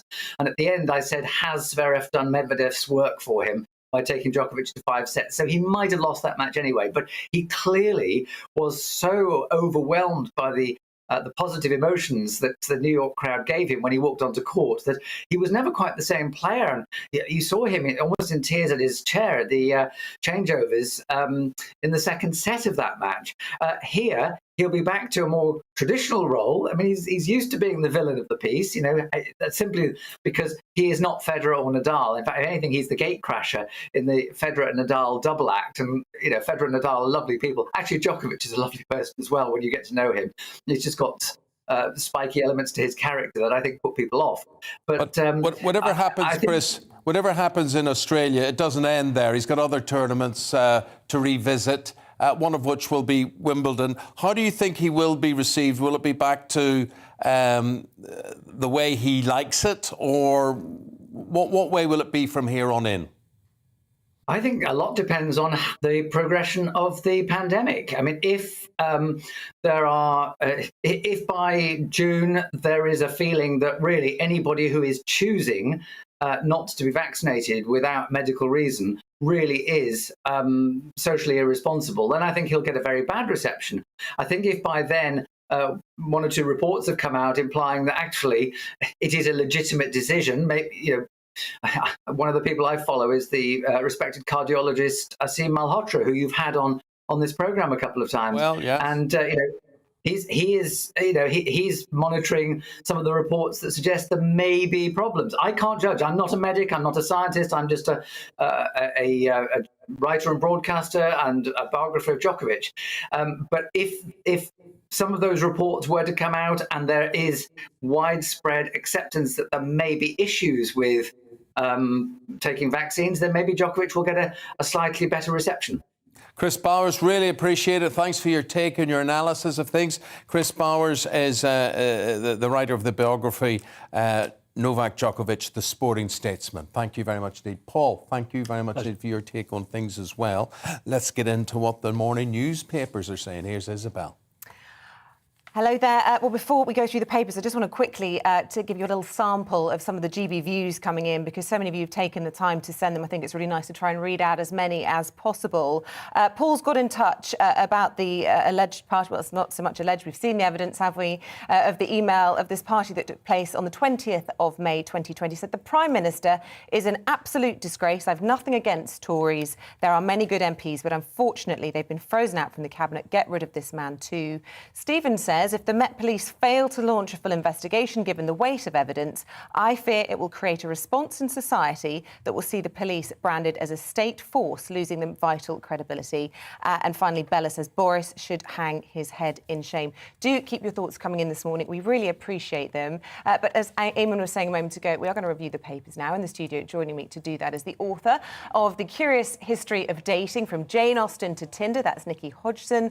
And joining Nikki is Daniel Moylan, who was a former advisor to Boris Johnson and is now a Conservative life peer in the House of Lords. Very warm welcome to you both. Thanks for coming back. Look, all the papers leading this morning pretty much with this overnight sensational story of this party that took place during lockdown 1. Just first I want to get your reaction, because as a former advisor to Boris Johnson, you'll know what his daily routine is. And like any Conservative or Labour Prime Minister, they'll wake up and take a look at the papers. How do you imagine he'll be viewing them this morning? I think he'll obviously be upset by reading newspaper headlines on this, but what does an upset Boris look like? I mean, but I think what he's thinking is that this is, whether he's right or wrong to think this, he's thinking this is a distraction from what most people are really concerned about. And the big things in people's lives are the things he's setting out to solve. He's dealt with the Omicron, the vaccines, the Omicron thing. He's achieved a lot during the pandemic. This is what matters to people's lives. And he now needs to move on and think about the economic policies that we were talking about, cost of living crisis earlier, He needs to think about the economic policies and the other things that people are really focused on. The cladding issue, which was dealt with and brought up yesterday, seemingly they're sorting that now. And I think that's what he wants to focus on. So he will be upset, he will be distracted by them, but I think his focus will try and get back on message, because he's got a lot of good stuff to say. Yeah, he will be upset, Nikki. Will he be as upset as many of the electorate? No, I don't think so. I mean, you know, I said before, my best friend died during the pandemic and I couldn't really go to her funeral. I had to see her coffin from a distance and it was incredibly upsetting. And I'll be one of thousands of people who lost somebody under horrible circumstances. You never forget the funeral you couldn't go to. You never forget the parents' hand you couldn't hold as they were dying. But, you know, energy bills come and go. Yes, of course they're important, but these are moments in people's lives that they are robbed of, you know, that they... rites of passage that we need to go through in order to be human. People won't forget that. Yeah, you can't forget, of course, the story, a very emotive story of a 14-year-old boy in April 2020 who died alone. His parents weren't able to be with him. He had no preconditions. He was taken by COVID. And then his mother and siblings weren't able to attend his funeral. They followed the letter of the law. And if, as it ends up being proven, that the Prime Minister has disregarded those, will you understand that many people think that his head should roll, that this shouldn't just be about the person who sent the invite out? It should be about the Prime Minister. The buck should stop at the top. Well, the first thing is I entirely agree with what Nikki's just said. I mean, a lot of people really have suffered in behaving responsibly during the course of the pandemic, and these really important moments, I mean, fundamentally important, care homes are also in the headlines today. You know, that is a tragedy in itself. I think where I disagree with Nikki is that I don't think when people come to an election that this is going to be the sort of the prime thing that they'll be thinking about. I think they'll be thinking about the important issues of their lives, cost of living, and coming out of things, the economic circumstances they're in. Those are the things the Prime Minister has to focus on. Now, the question, you know, where does the buck stop? In one sense, everything stops at the Prime Minister. So you have to have some sense of judgment about it, because you have to be able to allocate blame. This is generally. You can't say everything stops at the Prime Minister, because the Prime Minister, whoever it was, will be resigning every 5 minutes every time the government made a mistake. This is a fairly egregious this example of where the Prime Minister has broken his own rules. Well, we need to wait for the results. Cummings, we need to know. Well, there's been no denial that he attended it. No denial, because there's an inquiry underway. We need to know what Sue Gray has actually said. Certainly, if something goes wrong, if they're found to have done something wrong, there needs to be the most fulsome apology, and it needs to come from whoever actually is responsible. But I do agree that the Prime Minister has a degree of responsibility for what happens, so to speak, in his own household. But you can't pin everything on him. We need to know what the facts are. We need to know what the law of this was, and we need to let the inquiry take its course. I just want to let you respond to that, because I know that you'll feel very differently about that. Yeah, I mean, at the end of the day, when it's something that's so emotive, that has affected people on such a cellular level, Boris needs to be seen to have empathy, even if he doesn't have any, actually. From a tactical perspective, he needs to be seen to be sorry. And that is something he is not good at judging. Yeah, and when you say that an apology could be enough to turn things around at the polls, would you accept that apology? I mean, I wouldn't at this stage, because he's just done too many things wrong for me. And it's not just this. I mean, there's myriad things for me. Yeah. But the point is, a sincere apology, when people really believe somebody is sorry, makes a difference, even from a Prime Minister. OK, Nikki, let's move on to a story inside the Daily Mail today. Lord Moylan was touching on it there, the story about care home visits, still behind glass. And again, this is a very emotive story that people are being denied access to their loved ones because of this ongoing pandemic. What's the angle in the paper? Yeah, absolutely. So it's a report by Angela Epstein, which is looking at the reality of kind of living behind glass if you are in a care home at the moment. And, you know, with the onset of Omicron, care home rooms were... you know, there was a renewal of government guidelines on December the 14th, updated on December 30th, which basically said, you know, you've got to protect the residents. And as a result of that, people are back behind glass. And there are some residents, you know, in their 80s, 90s, even at 100, who haven't seen their family since the start of the pandemic. One family member puts it very, very plangently here. She says, if mum dies, we can see her, but not while she's alive. You know, it's just an appalling situation to think that people are ending their life never knowing if they will see their family again, never knowing if they will have contact with their family again. We have heard so much through this pandemic, especially now, about the cost on human lives, the cost to our emotional well-being of lockdown. Haven't we learned that this is not the way to treat people? Well, one of the things Boris Johnson's been praised for recently is being proportionate in his response to the latest Omicron variant. Do you think he's got it right on care homes? Well, on this particular topic, I'm so glad Nikki brought this up, because amongst many of the real personal horrors, and you referred to some yourself about funerals, that we've all had to cope with during the pandemic, I think the one that resonates most with me is this idea that elderly people have been effectively imprisoned, not allowed to leave care homes where they're voluntary patients. They're sent against their will. They're voluntary patients. They're not allowed to leave. And this whole thing of communicating with them through windows and glass is just so inhuman and frightening. So the fact that this has been brought back, I think, is really, really worrying and upsetting. Again, where is this guidance coming from? You can't pin this necessarily on Boris. There'll be somebody there in the NHS and so on who thinks this is the right thing to do. I just think we need to perhaps look at this one again, because it's really, really cruel. Should we talk about Prince Andrew? Page 11 in the Daily Express this morning. Defending Prince Andrew, says that he settled a £6.6 million debt. Tell us how.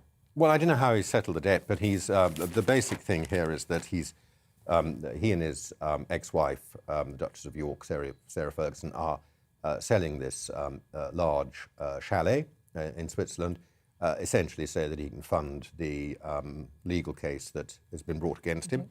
What I wanted to say was really, sticking my neck out a little bit, is that in some ways, and happily I'm not going to be a member of the jury in this trial, but if I had to choose yes or no between which I believe, between Prince Andrew and Miss Giuffre, am I the only person in the country who thinks Prince Andrew is on balance probably the more credible person? Nikki, I'll let you respond to that one. Well, we have discussed this already in the green room, but I mean, I think the problem is with this case, my gosh, there's so many problems, but Prince Andrew has, I know we were saying that you feel that she has not been consistent in her story, but neither has Prince Andrew. I mean, that car crash Newsnight interview, was that not enough for you to see that he hasn't got his facts straight either? I mean, why does that make him, why is he more credible? He's been asked to produce evidence, hasn't he, that he was he's repeatedly in Woking, but he has failed to be able to produce Princess Beatrice has had to he deny hasn't that. actually produced, as far as the court case is concerned, they haven't been asked to produce work. And he's been asked to produce medical evidence of his sweating complex. Well, that's what they've put in for. He hasn't actually had that yet, because this decision on whether the trial's going ahead and all that is still pending. So the request, he doesn't have to respond to these requests till he knows whether the trial is actually happening, which is still a pending issue. So we don't know that he can't answer the questions. Well, but all medics have refuted this medical condition that he apparently has that means that he can't sweat. They've said it's nonsense. These are medics who have examined him. Well, they're medics who know about physiology, about what conditions exist. Perfectly well. You can get any number of medics. We've had it for 18 months. Any number of medics up on your television screen any moment, giving you their opinion on the life in the world. When you want to talk about giving evidence about a particular individual and their medical condition, it's normal to have a doctor who's examined them. Would it not just be simpler to come out then and face cross-examination and let this be put to bed once and for all? He may do that. I don't know. Would that be what you I've never met Prince Andrew. I have no connection with his case. I have no idea how they're going to play it if it actually goes to trial. No idea at all. So he may well do that. I don't know what his tactic is going to be. I just think, on balance, I agree that both of them have inconsistencies in their stories, but am I the only person who actually thinks in the end Prince Andrew is probably, if you had to choose, if you're forced to it on a jury, I'd probably just about go with Prince Andrew. Yeah, well, I'll be on Virginia's side. Let's see what the viewers say. I'll be on the legal side of saying he has denied these allegations throughout and, of course, innocent until proven otherwise. Just to finish on a lighter story, Molly May, of course, star of Love Island, has got herself in some hot water on some of the comments she said recently, but it's kind of raised the spectre of actually whether Generation Z are actually quite right-wing in their thinking, sort of Thatcherite. Tell us more. Yeah, so I don't know how much everyone knows about this story, but Molly May Hague, she was a Love Island contestant. She's an influencer. She's won a very lucrative contract with Pretty Little Thing recently, and she's come under fire because she said that, hard work will get you anywhere. It's up to you what you want. Most importantly, everyone's got the same 24 hours in any given day. It sounds great on the surface. It was related to a meme about Beyoncé. You've got the same 24 hours in a day as Beyoncé's got to make you feel terrible about what you haven't achieved in comparison to Queen Bey. But the point being that it seems to be kind of willfully ignorant of all the other advantages that Molly May has had during her life, which she was very well brought up.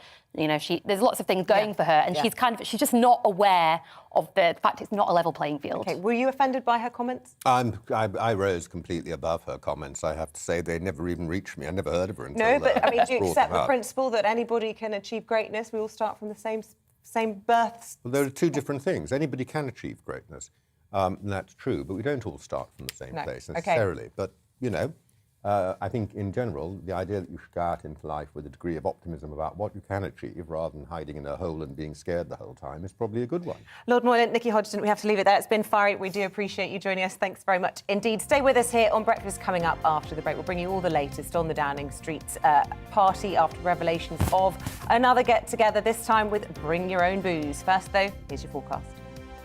Good morning. A much brighter day today across northern Britain compared to yesterday, whereas in the south, another fairly gloomy one with a lot of cloud and patchy rain and drizzle as well, being caused by this set of weather fronts. The low pressure tied into those way up to the north, and high pressure is moving in behind, and that will bring most of us dry weather for the rest of this week once we've lost the rain from these weather fronts today. But it is quite a damp start over central and eastern England in particular, some heavy bursts of rain here.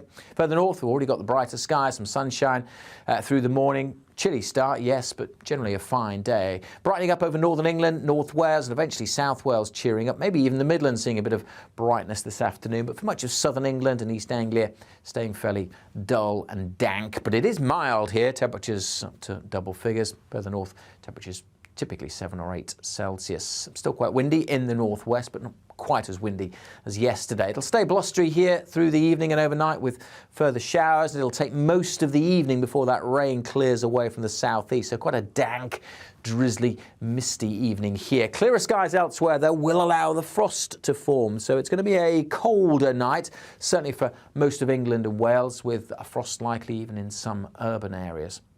And, as well as the frost, there will be some fog patches, which could be quite slow to clear on Wednesday, looking particularly across the Midlands. It could be quite a foggy start here tomorrow, and as I said, that fog could take most of the day to shift. Some cloud and patchy rain in the far northwest. But for most, tomorrow's a sparkling winter's day. Quite a lot of sunshine, light winds, and after a touch of frost first thing, temperatures ticking up in the afternoon to about average 6, 7, 8 Celsius. The highest temperatures in the northwest, where it will be cloudy, but we could reach double figures. As for the outlook, well, apart from today's rain, most of this week looking dry, but increasing chance of seeing more of that dense fog through Thursday and Friday.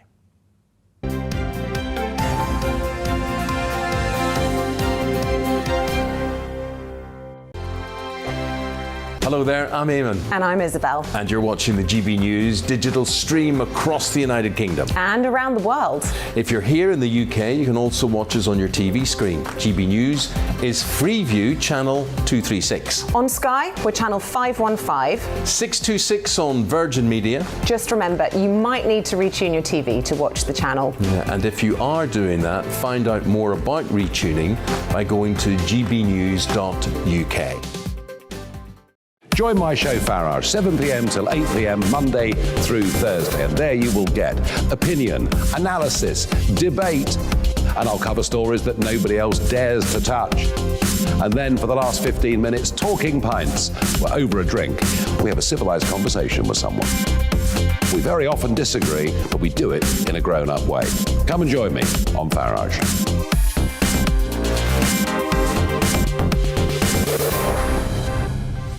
I'm Dan Wootton. Join me Monday to Thursday from 9 to 11 for the feistiest and most fun news debate on TV, where free speech reigns. I'll bring you a sharp take on the day's biggest stories, bombshell newsmaker interviews, and A-list guests. And I guarantee you, no spin, no bias, no censorship, and no reason to go to bed. That's Dan Wootton Tonight, Monday to Thursdays from 9 on GB News. Hello there, I'm Eamonn Holmes. And I'm Isabel Webster. And we hope you can join us for Breakfast with Eamonn and Isabel. You make me laugh out loud, belly laugh. Is that important first thing in the morning? Yeah, absolutely. And there's me trying to be deadly serious. News is a serious business. Yeah, I have to rein you in sometimes. Well, it doesn't stop us laughing at it. It doesn't stop us having an opinion on what's going on. Yeah. And it certainly will not stop us reflecting what you think. Weekdays from 6 to 9:30 on GB News.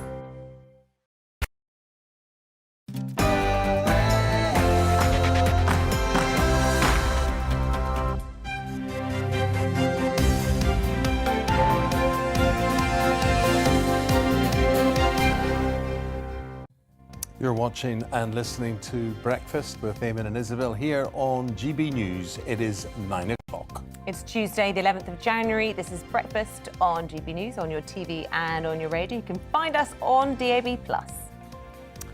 I hope I could find us on DAB+, because I got an alarm clock for Christmas and I can't even program that. Oh dear. So I'm a bit confused. Yeah. It's got a light that comes on. Well, any of your technical questions, don't direct them to Eamonn about how you get us on DAB+. But anyway, I'm told the DAB Plus thing is simple. Apparently the radio does it for you. If you're watching us before work or before the school run, don't forget when you leave the house, of course, this is the unique thing about us. One of the many unique things about us. You can take us with you. Now, coming up this morning, Downing Street, this is the story we're running all morning, is in crisis. The Prime Minister attended a Bring Your Own Booze party during lockdown. Your views on that, and we'll certainly be reflecting those. Are you willing to change your eating habits? We'll be speaking to a Harry Potter star. The actress Ivana Lynch will be live with us, talking about how chickens are farmed in the UK and whether it's time for us to think differently about our diet. It's an uncomfortable truth, but we're bringing it to you.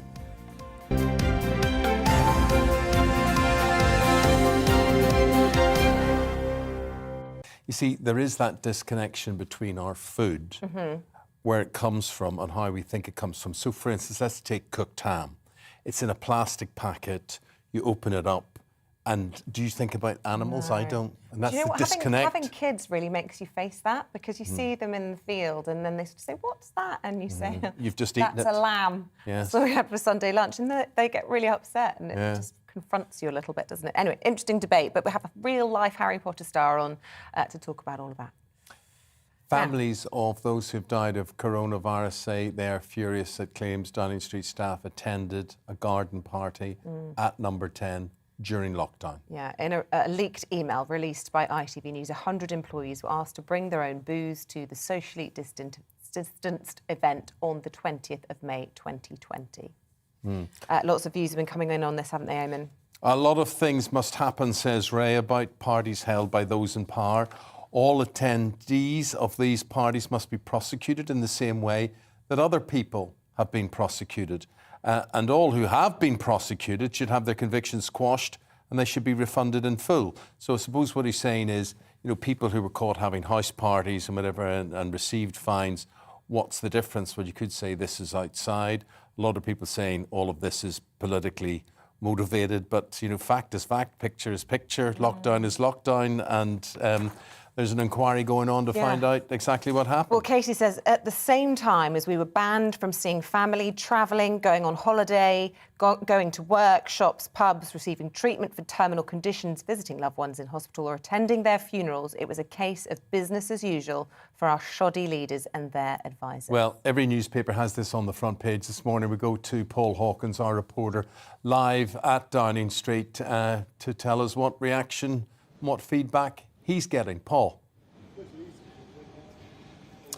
Yeah, morning, Eamonn. Morning, Isabel. Yeah, I mean, a reaction coming in from Labour this morning. Interestingly, their line of attack on the issue of parties has been one rule for them, one rule for us. But this morning they've issued a press release where they've really gone for the Prime Minister's personal integrity, calling it "The truth is out, Boris Johnson's respected lies about Downing Street parties." So they're going personally for the Prime Minister this morning. Ed Miliband has also been doing the rounds as well. He's been calling out the Prime Minister on this, saying that if he had a party in his back garden, he'd know whether he attended or not, and he's urging the Prime Minister not to hide behind Sue Gray's investigation, which will now be widened to include the parties in the Downing Street garden in May, as well as those that took place at Christmas. And really the key difference here compared to those Christmas parties is that there are reports that the Prime Minister and his wife Carrie Johnson were in attendance. Up until now, there had been some distance between him and the parties, but this particular party puts him right at the centre of it. But for now, Downing Street very much saying that they're waiting for the outcome of Sue Gray's investigation. Yeah, and as you say or alluded to there, the Met Police also looking into all of this. They say they are aware of it. Look, we saw the polls take a nosedive for the Conservatives in the wake of the Christmas party allegations, but they didn't directly involve the Prime Minister. I suppose the big question is whether or not he can ride this out, and a lot of that will depend on how his backbenchers view this, whether the 1922 committee will be able to forgive him for it. Yeah, that's a really interesting thing, isn't it? The Prime Minister would have hoped that over Christmas there was a lull, obviously, a bit of a break, a bit of distance from these parties, and that New Year they could focus on fighting Omicron and talking about things like levelling up. But with this leak, it gives more fuel to the fire again, puts this story front and centre again, and puts the Prime Minister under huge pressure again in his backbenchers. Many of them were very angry, publicly and privately, with the Prime Minister before Christmas. They'll now be questioning his judgment on this. Labour saying that he misled Parliament, that he's misled the public. He said there were no parties. So now they're calling on him to come before Parliament to correct the record. And really, it'll give more fuel to his critics within his own party, who say that there should be a new leader of the Conservative Party and that it's time for Boris Johnson to go. Poll ratings certainly not looking good for the Prime Minister. OK, Paul, thanks very much. Appreciate it. Let's have a look at the headlines with the time at 9:06. Pressure's growing for the UK to follow in the footsteps of the US and cut the COVID isolation period from 7 days to 5 days. It comes after the UK Health Security Agency admitted that it had misinterpreted the guidance from America. Asymptomatic people who test positive for COVID-19 on a lateral flow test no longer need a follow-up PCR test from today. The aim is to free up testing capacity for those who do have symptoms. An energy company called OVO has apologised, saying it is embarrassed after it advised customers to cuddle their pets to keep warm this winter and wear jumpers, pullovers, all that sort of thing. It comes after an email was sent to customers with money-saving tips, including doing star jumps and cleaning the house. I think I'd have to draw the line at the cleaning the house bit there. Energy bills could rise by more than 50% in April for millions of households. A set of 12 stamps will be launched later this month to celebrate the Rolling Stones as the band marks its 60th anniversary. 8 of them are going to feature images from some of the most famous performances over the years, including the 1969 London Hyde Park event, which was very memorable because, of course, 2 days before their founding member had died, Brian Jones. They are very beautiful, those stamps. They are works of art, it has to be said. Did you ever collect stamps, or anybody listening or watching collect stamps? Yeah, I did as a child. I was one of those really geeky kids. But people would still collect those. So the idea is that you would have to put that in a separate book. You couldn't put that on an envelope. That would be one of its own, yeah, special. Is it worth more if it has been posted to you? It's on an envelope when you rip it off. No. You are an expert on this. I'm just thinking, where is my stamp collection from when I was a child? That's the question. It's worth a fortune now. Mm-hmm. I suggest in the bin probably is where it is. Now for the biggest showbiz stories, we go to Hannah Hope. Hannah is the assistant showbiz editor on The Sun on Sunday. And is it Molly May Hague that you want to start with? Yes, indeed. Molly May has apologised for her controversial remarks where she says that everyone has the same 24 hours in a day. The multi-millionaire has ruffled a lot of feathers. But, you know, could I say, I know what you're getting at, and Isabel was talking about it in the news review as well, but what she simply said is all this bump you get if you're on Instagram or whatever it is, all these motivational quotes that come to you. Now, if that came to me on Instagram and it said, we all have the same 24 hours in the day, it's up to us what we do about it, people think, wow, that's such wisdom. That is really incredible words of wisdom there. Why is she being attacked for it? OK, so you're saying that potentially she was just regurgitating some wisdom quote that she saw on Instagram. Yes. I think Beyonce may have originally sent it. I think it's because, like many influencers, Molly May has shown a bit of a lack of understanding. She's not really in touch with many people, especially after the pandemic, who've worked really hard, who you know, single mothers, frontline workers. I mean, essentially, she's been on a reality show. She was an influencer before she went on. She went on a reality show, Love Island, to get more fame. And now she's gone back to doing brand deals. And now, I mean, she's the CEO of Pretty Little Thing, which many have said is a publicity stunt. It's not like she's been to university and maybe done the hard work that others have. Pretty Little Thing's not her company, but she's been made CEO, Chief Executive Officer. No, hang on, no, creative director. Sorry, my bad. But it's equally as lofty title, and that's a 7-figure deal. And many people have sort of thought, well, I've been to university, I've worked really hard, I've grafted long hours at these companies, in the desk, in board meetings. So I think that's why. But I've got to say, her apology wasn't really an apology at all. Yeah, she didn't say I'm sorry. She said I apologise if my words upset anyone. Basically, she was saying I'm sorry if you misunderstood what I said. What she's done, which is benefit from opportunities, be labelled to plenty of people. You know, if you get handed opportunities, you're going to make the most of them, and you know you can't blame someone for that. You know, yes, she's got a lot of freebies along the way, but is there a bit of jealousy? I think you're right. I think that there is a lot of jealousy from a lot of the kind of Twitter users and social media fans who've just seen her living this really glamorous lifestyle. I'm just thinking that now maybe people want a bit more from their influencers rather than cappuccinos and jumpsuits. They maybe want to see a little bit of understanding of what's happening in the world. Noted. No more cappuccinos and jumpsuits, Eamonn. I've never had a cappuccino in my life. OK, it's just me then. Nor do I believe I've worn a jumpsuit. No, well, I'm guilty on both counts, so I'm just making a little note there. Right, it's time for Dancing on Ice to hit our screens again. Indeed. So this is a big jolly show on ITV on Sunday night at 6:30. 12 unsuspecting celebs are going to be taking to their skates. We've got some great names. We've got Sally Divner from Corrie, of course. We've got Liberty Poole from Love Island. We've also got Regan Gascoigne, Paul Gascoigne's son. But what I have got to say is that last year, 5 of those 12 celebrities were seriously injured and had to pull out of the show. So I am interested to see if, you know, this year ITV are going to be able to keep them maybe a bit safer. And obviously, the main thing with Dancing on Ice is that it's a lot more dangerous than, say, Strictly Come Dancing or I'm a Celeb. Yes. The only show more dangerous, Channel 4 had that show Jump. The Jump, yeah, indeed. Indeed. Billy Shepherd got knocked out from an injury last year. Did she not want to reprise her? Because she... I don't think they've offered those celebrities who were knocked out. Denise Van Outen also had a really nasty fall. She actually face-planted the ice. Fortunately, they were all OK, but it just meant that, you know, these were quite serious injuries where they had to go to hospital, they had to spend time in hospital. Some even needed kind of bandages and things, treatment. So I just think that once they've sort of had that, they're off. Oh, you see, then maybe that's the story, because at Strictly, they're much kinder. Jamie Lang was able to reprise his role on there. Maybe they're a bit meaner at ITV. I have got a little exclusive, though. If someone is injured, do you remember Jane Middlemiss, presenter from the 90s? Yeah. She is ready to step into their skates. Oh, really? She's the understudy for any of them. First reserve. Exactly, indeed. Great British Bake Off. What's the latest on that then? So, Love Productions, who make Great British Bake Off, very clever producers there. They've made millions and millions of pounds. They've sold the show to 35 different countries around the world.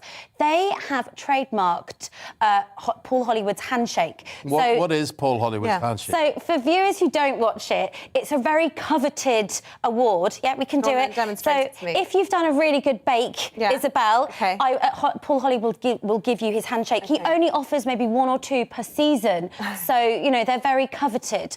So I'm expecting Hollywood handshake, oven gloves. If we do this now, we could be sued for copyright. Is that nobody else can do this handshake? I think that it's more products. I think you're allowed to say it. But I think if you were doing, you know, if you were actually judging a cookery show and you offered a Hollywood handshake, potentially you could be in trouble, Eamonn. Chances of me judging a cookery show will be... We need an Eamonn elbow. That could be the instead. There you go. All right, Hannah Hope, always lovely to see you. Thanks very much. Don't go anywhere. Don't go anywhere, because we're going to talk to you again, because we've got Ivana Lynch, who plays Luna Lovegood in the Harry Potter films. She's going to talk about farming, about food farming, about British vegan food farming and farming practices. And it's a very, very interesting subject, because we all got to think a bit more about what we eat and where it comes from after this.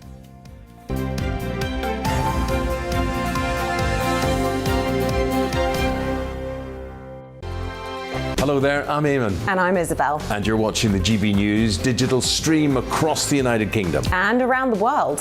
If you're here in the UK, you can also watch us on your TV screen. GB News is Freeview channel 236. On Sky, we're channel 515. 626 on Virgin Media. Just remember, you might need to retune your TV to watch the channel. Yeah, and if you are doing that, find out more about retuning by going to gbnews.uk.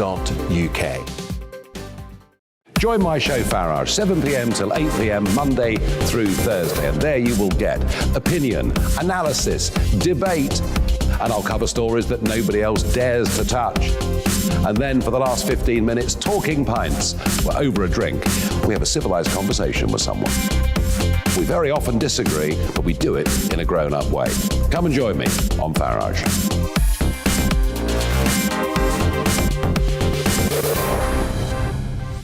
I'm Dan Wootton. Join me Monday to Thursday from 9 to 11 for the feistiest and most fun news debate on TV, where free speech reigns. I'll bring you a sharp take on the day's biggest stories, bombshell newsmaker interviews, and A-list guests. And I guarantee you, no spin, no bias, no censorship, and no reason to go to bed. That's Dan Wootton Tonight, Monday to Thursdays from 9 on GB News. Hello there, I'm Eamonn Holmes. And I'm Isabel Webster. And we hope you can join us for Breakfast with Eamonn and Isabel. You make me laugh out loud, belly laugh. Is that important first thing in the morning? Yeah, absolutely. And there's me trying to be deadly serious. News is a serious business. Yeah, I have to rein you in sometimes. Well, it doesn't stop us laughing at it. It doesn't stop us having an opinion on what's going on. Yeah. And it certainly will not stop us reflecting what you think. Weekdays from 6 to 9:30 on GB News.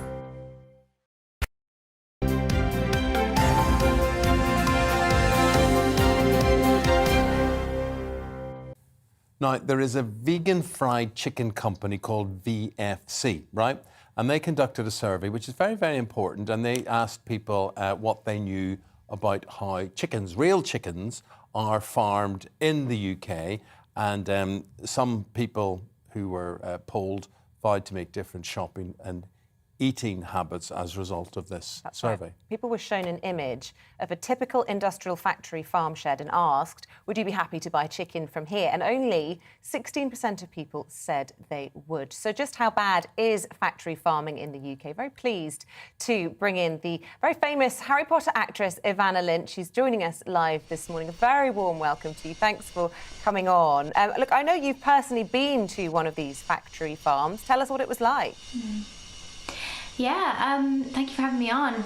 I mean, it was pretty grim. I think people know factory farming is not pleasant, but yeah, I was shocked by what I saw. There was, there was death everywhere you see. I think a lot of people don't realise the mortality rate is of chickens on factory farms is like 4%, which accounts for millions of chickens, because they're not able to support their bodies. They're grown at a very fast rate. I think it's 6 weeks is their entire life.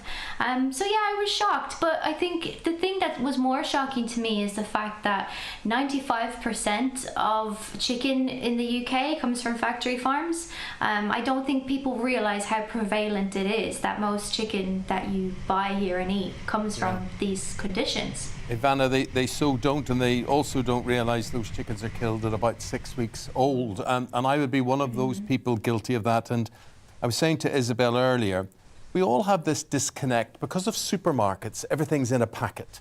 So, say it's cooked ham or bacon or whatever it is. You just say, I want a packet of bacon, a packet of cooked ham. You don't think about what's necessarily in it. It is a product. And what you're doing with this survey, of course, is tapping us on the shoulder and say, hey, think about the choice that you're actually making and think about the implications for farm animals. Absolutely, yeah. And just also, I hear you say the word guilt there. Like, we have to remove that, because guilt and shame stop us from examining our behaviours and actually, correcting them. We're all sort of victims of this system that is very broken, and that was the point we were doing when we went to those factory farms, those slaughterhouses, was to show that it's not one farm and it's not one farmer, and it's actually, I don't believe it's about a cruelty, really. I think it's just the system is very broken, and we've all grown up in it. We've all been conditioned to eat this way. So yeah, that's what I would say, to just get rid of the guilt and the shame and feeling like you're a bad person for doing this, and just look at what you can do and make changes that feel possible and accessible, and educate yourself and just do it day by day, I would say. Ivana, we've got a lot of farmers who watch GB News, and I can imagine that a lot of them will be saying, look, we're trying to produce something for a very low price. People aren't prepared to pay a huge amount of money for the chicken that they eat, and they are trying to operate within constraints. What would you say to farmers who are, what you would say, forcing cruel conditions for chickens? Well, I wouldn't say the word, like, as I say, I think the system is cruel. I grew up, you know, in the countryside in Ireland, around a lot of farmers. My family had a farming background, so I know how hard that lifestyle is and how grueling it is. And there's actually an interesting book by Leah Garces. She is founder of she's the CEO of Mercy for Animals, and it's all about how, you know, a lot of farmers are indentured servants really, and they can't get out of these systems. So I just say that to say I have a lot of compassion for it, and that's why this campaign is really all about pushing the consumers to make better choices, you know, to demand that the government educates people more about this and helps farmers maybe transition to plant-based farming.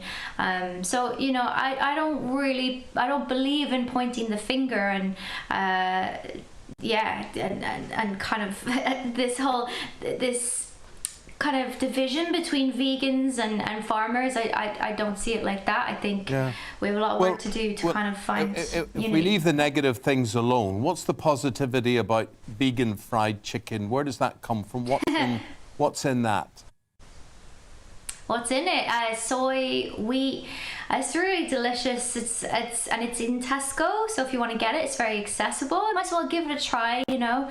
And it has a much lower carbon footprint than meat. All the good things. I don't know. It could go on, but the main thing is it's delicious and doesn't hurt you to try it, really. Now, I don't know if you'll allow me to make a comparison between battery farming, battery chickens, and perhaps child stars. I don't know how you've found life growing up in the spotlight. Of course, a big star of Harry Potter movies, and I know that J.K. Rowling's written another Harry Potter movie. Wonder if you'd consider starring in another one for her. I mean, how could you not do that? I don't see how I would turn that down. It was just such a pleasure working with them, and it was really nice, you know, recently to do the reunion and just to feel so at home. There's something about that span of time and that strange experience we went through that bonded us for life. So yeah, of course I would. I'm sure not all your colleagues may think the same. I mean, bearing in mind the amount of you that have, you know, given J.K. Rowling the cold shoulder over her social views. I wouldn't say it was the cold shoulder. I think there's things we don't all agree with and maybe don't understand. But I know I've talked to all the cast that they all have great love and respect for her, even if they don't agree with her beliefs. I really strongly disagree with the media, the narrative that there's a rift. You know, she has her beliefs and she's doing her thing, and we all have strong beliefs, and it's been a very difficult conversation. Again, I want to create there to be healing. I don't want us to keep fighting. So I do reject that narrative that there's been a cold shoulder. Yeah, you're very clearly a peacemaker, but I wonder, given, you know, the huge success that the Harry Potter franchise has brought to you and your contemporaries that starred in them, whether or not you felt sad that she wasn't included in the reunion. Well, she was included in the reunion. She was on it. But I mean, I think she's busy writing books. I don't think that was about the conversations that have been had about more controversial issues. I think she's busy, and she was never on the sets very often. But you know, she's still a big part of it. Yeah, of course. Well, Hannah Hope, who's the showbiz editor in The Sun on Sunday, that's a different narrative than maybe papers like yours are publishing. Are you surprised by what you're hearing from Ivana this morning? Well, no, I think that clearly J.K. Rowling has always been an omnipresent figure on the Harry Potter franchise, and I think that, you know, she really has been sort of a creator. I think that it's really good that Ivana wants to try and move forward and allow these conversations to happen in a safe place without people unfollowing J.K. Rowling on Twitter and essentially kind of, you know, blocking her. So that's positive, I think. Good, very, very positive. Ivana, it's lovely talking to you. Yeah, really Where are you lovely. from in Ireland, Ivana? County Louth. Are you? That's lovely. That's lovely. Oh, very good. Just, you know, I'm from Belfast, obviously, so I'm just sort of connecting with you, seeing what's going on there. Nice, yeah. But, that's the Irish thing, isn't it? It is that Irish That's what thing we as do. well. So Luna Lovegood, we might see her again. Animal welfare, it should be uppermost in all of our minds. And that's a very interesting survey commissioned by Vegan Fried Chick. You've made me very hungry. Got to say goodbye to you, Vanna. Thank you very much. I hope you'll try it. Yeah, thank you, Eamonn. Thank you. Nice to talk to you. I suppose you're not allowed to say anything about your fingers and licking them or Oh anything gosh, like that. no, definitely don't do that. No, I think at that's that point we might call it a day. It's been a pleasure having your company. We will see you again on Wednesday with breakfast with Eamonn and Isabel. Bye-bye. Good morning. A much brighter day today across northern Britain compared to yesterday, whereas in the south, another fairly gloomy one with a lot of cloud and patchy rain and drizzle as well, being caused by this set of weather fronts. The low pressure tied into those way up to the north, and high pressure is moving in behind, and that will bring most of us dry weather for the rest of this week once we've lost the rain from these weather fronts today. But it is quite a damp start over central and eastern England in particular, some heavy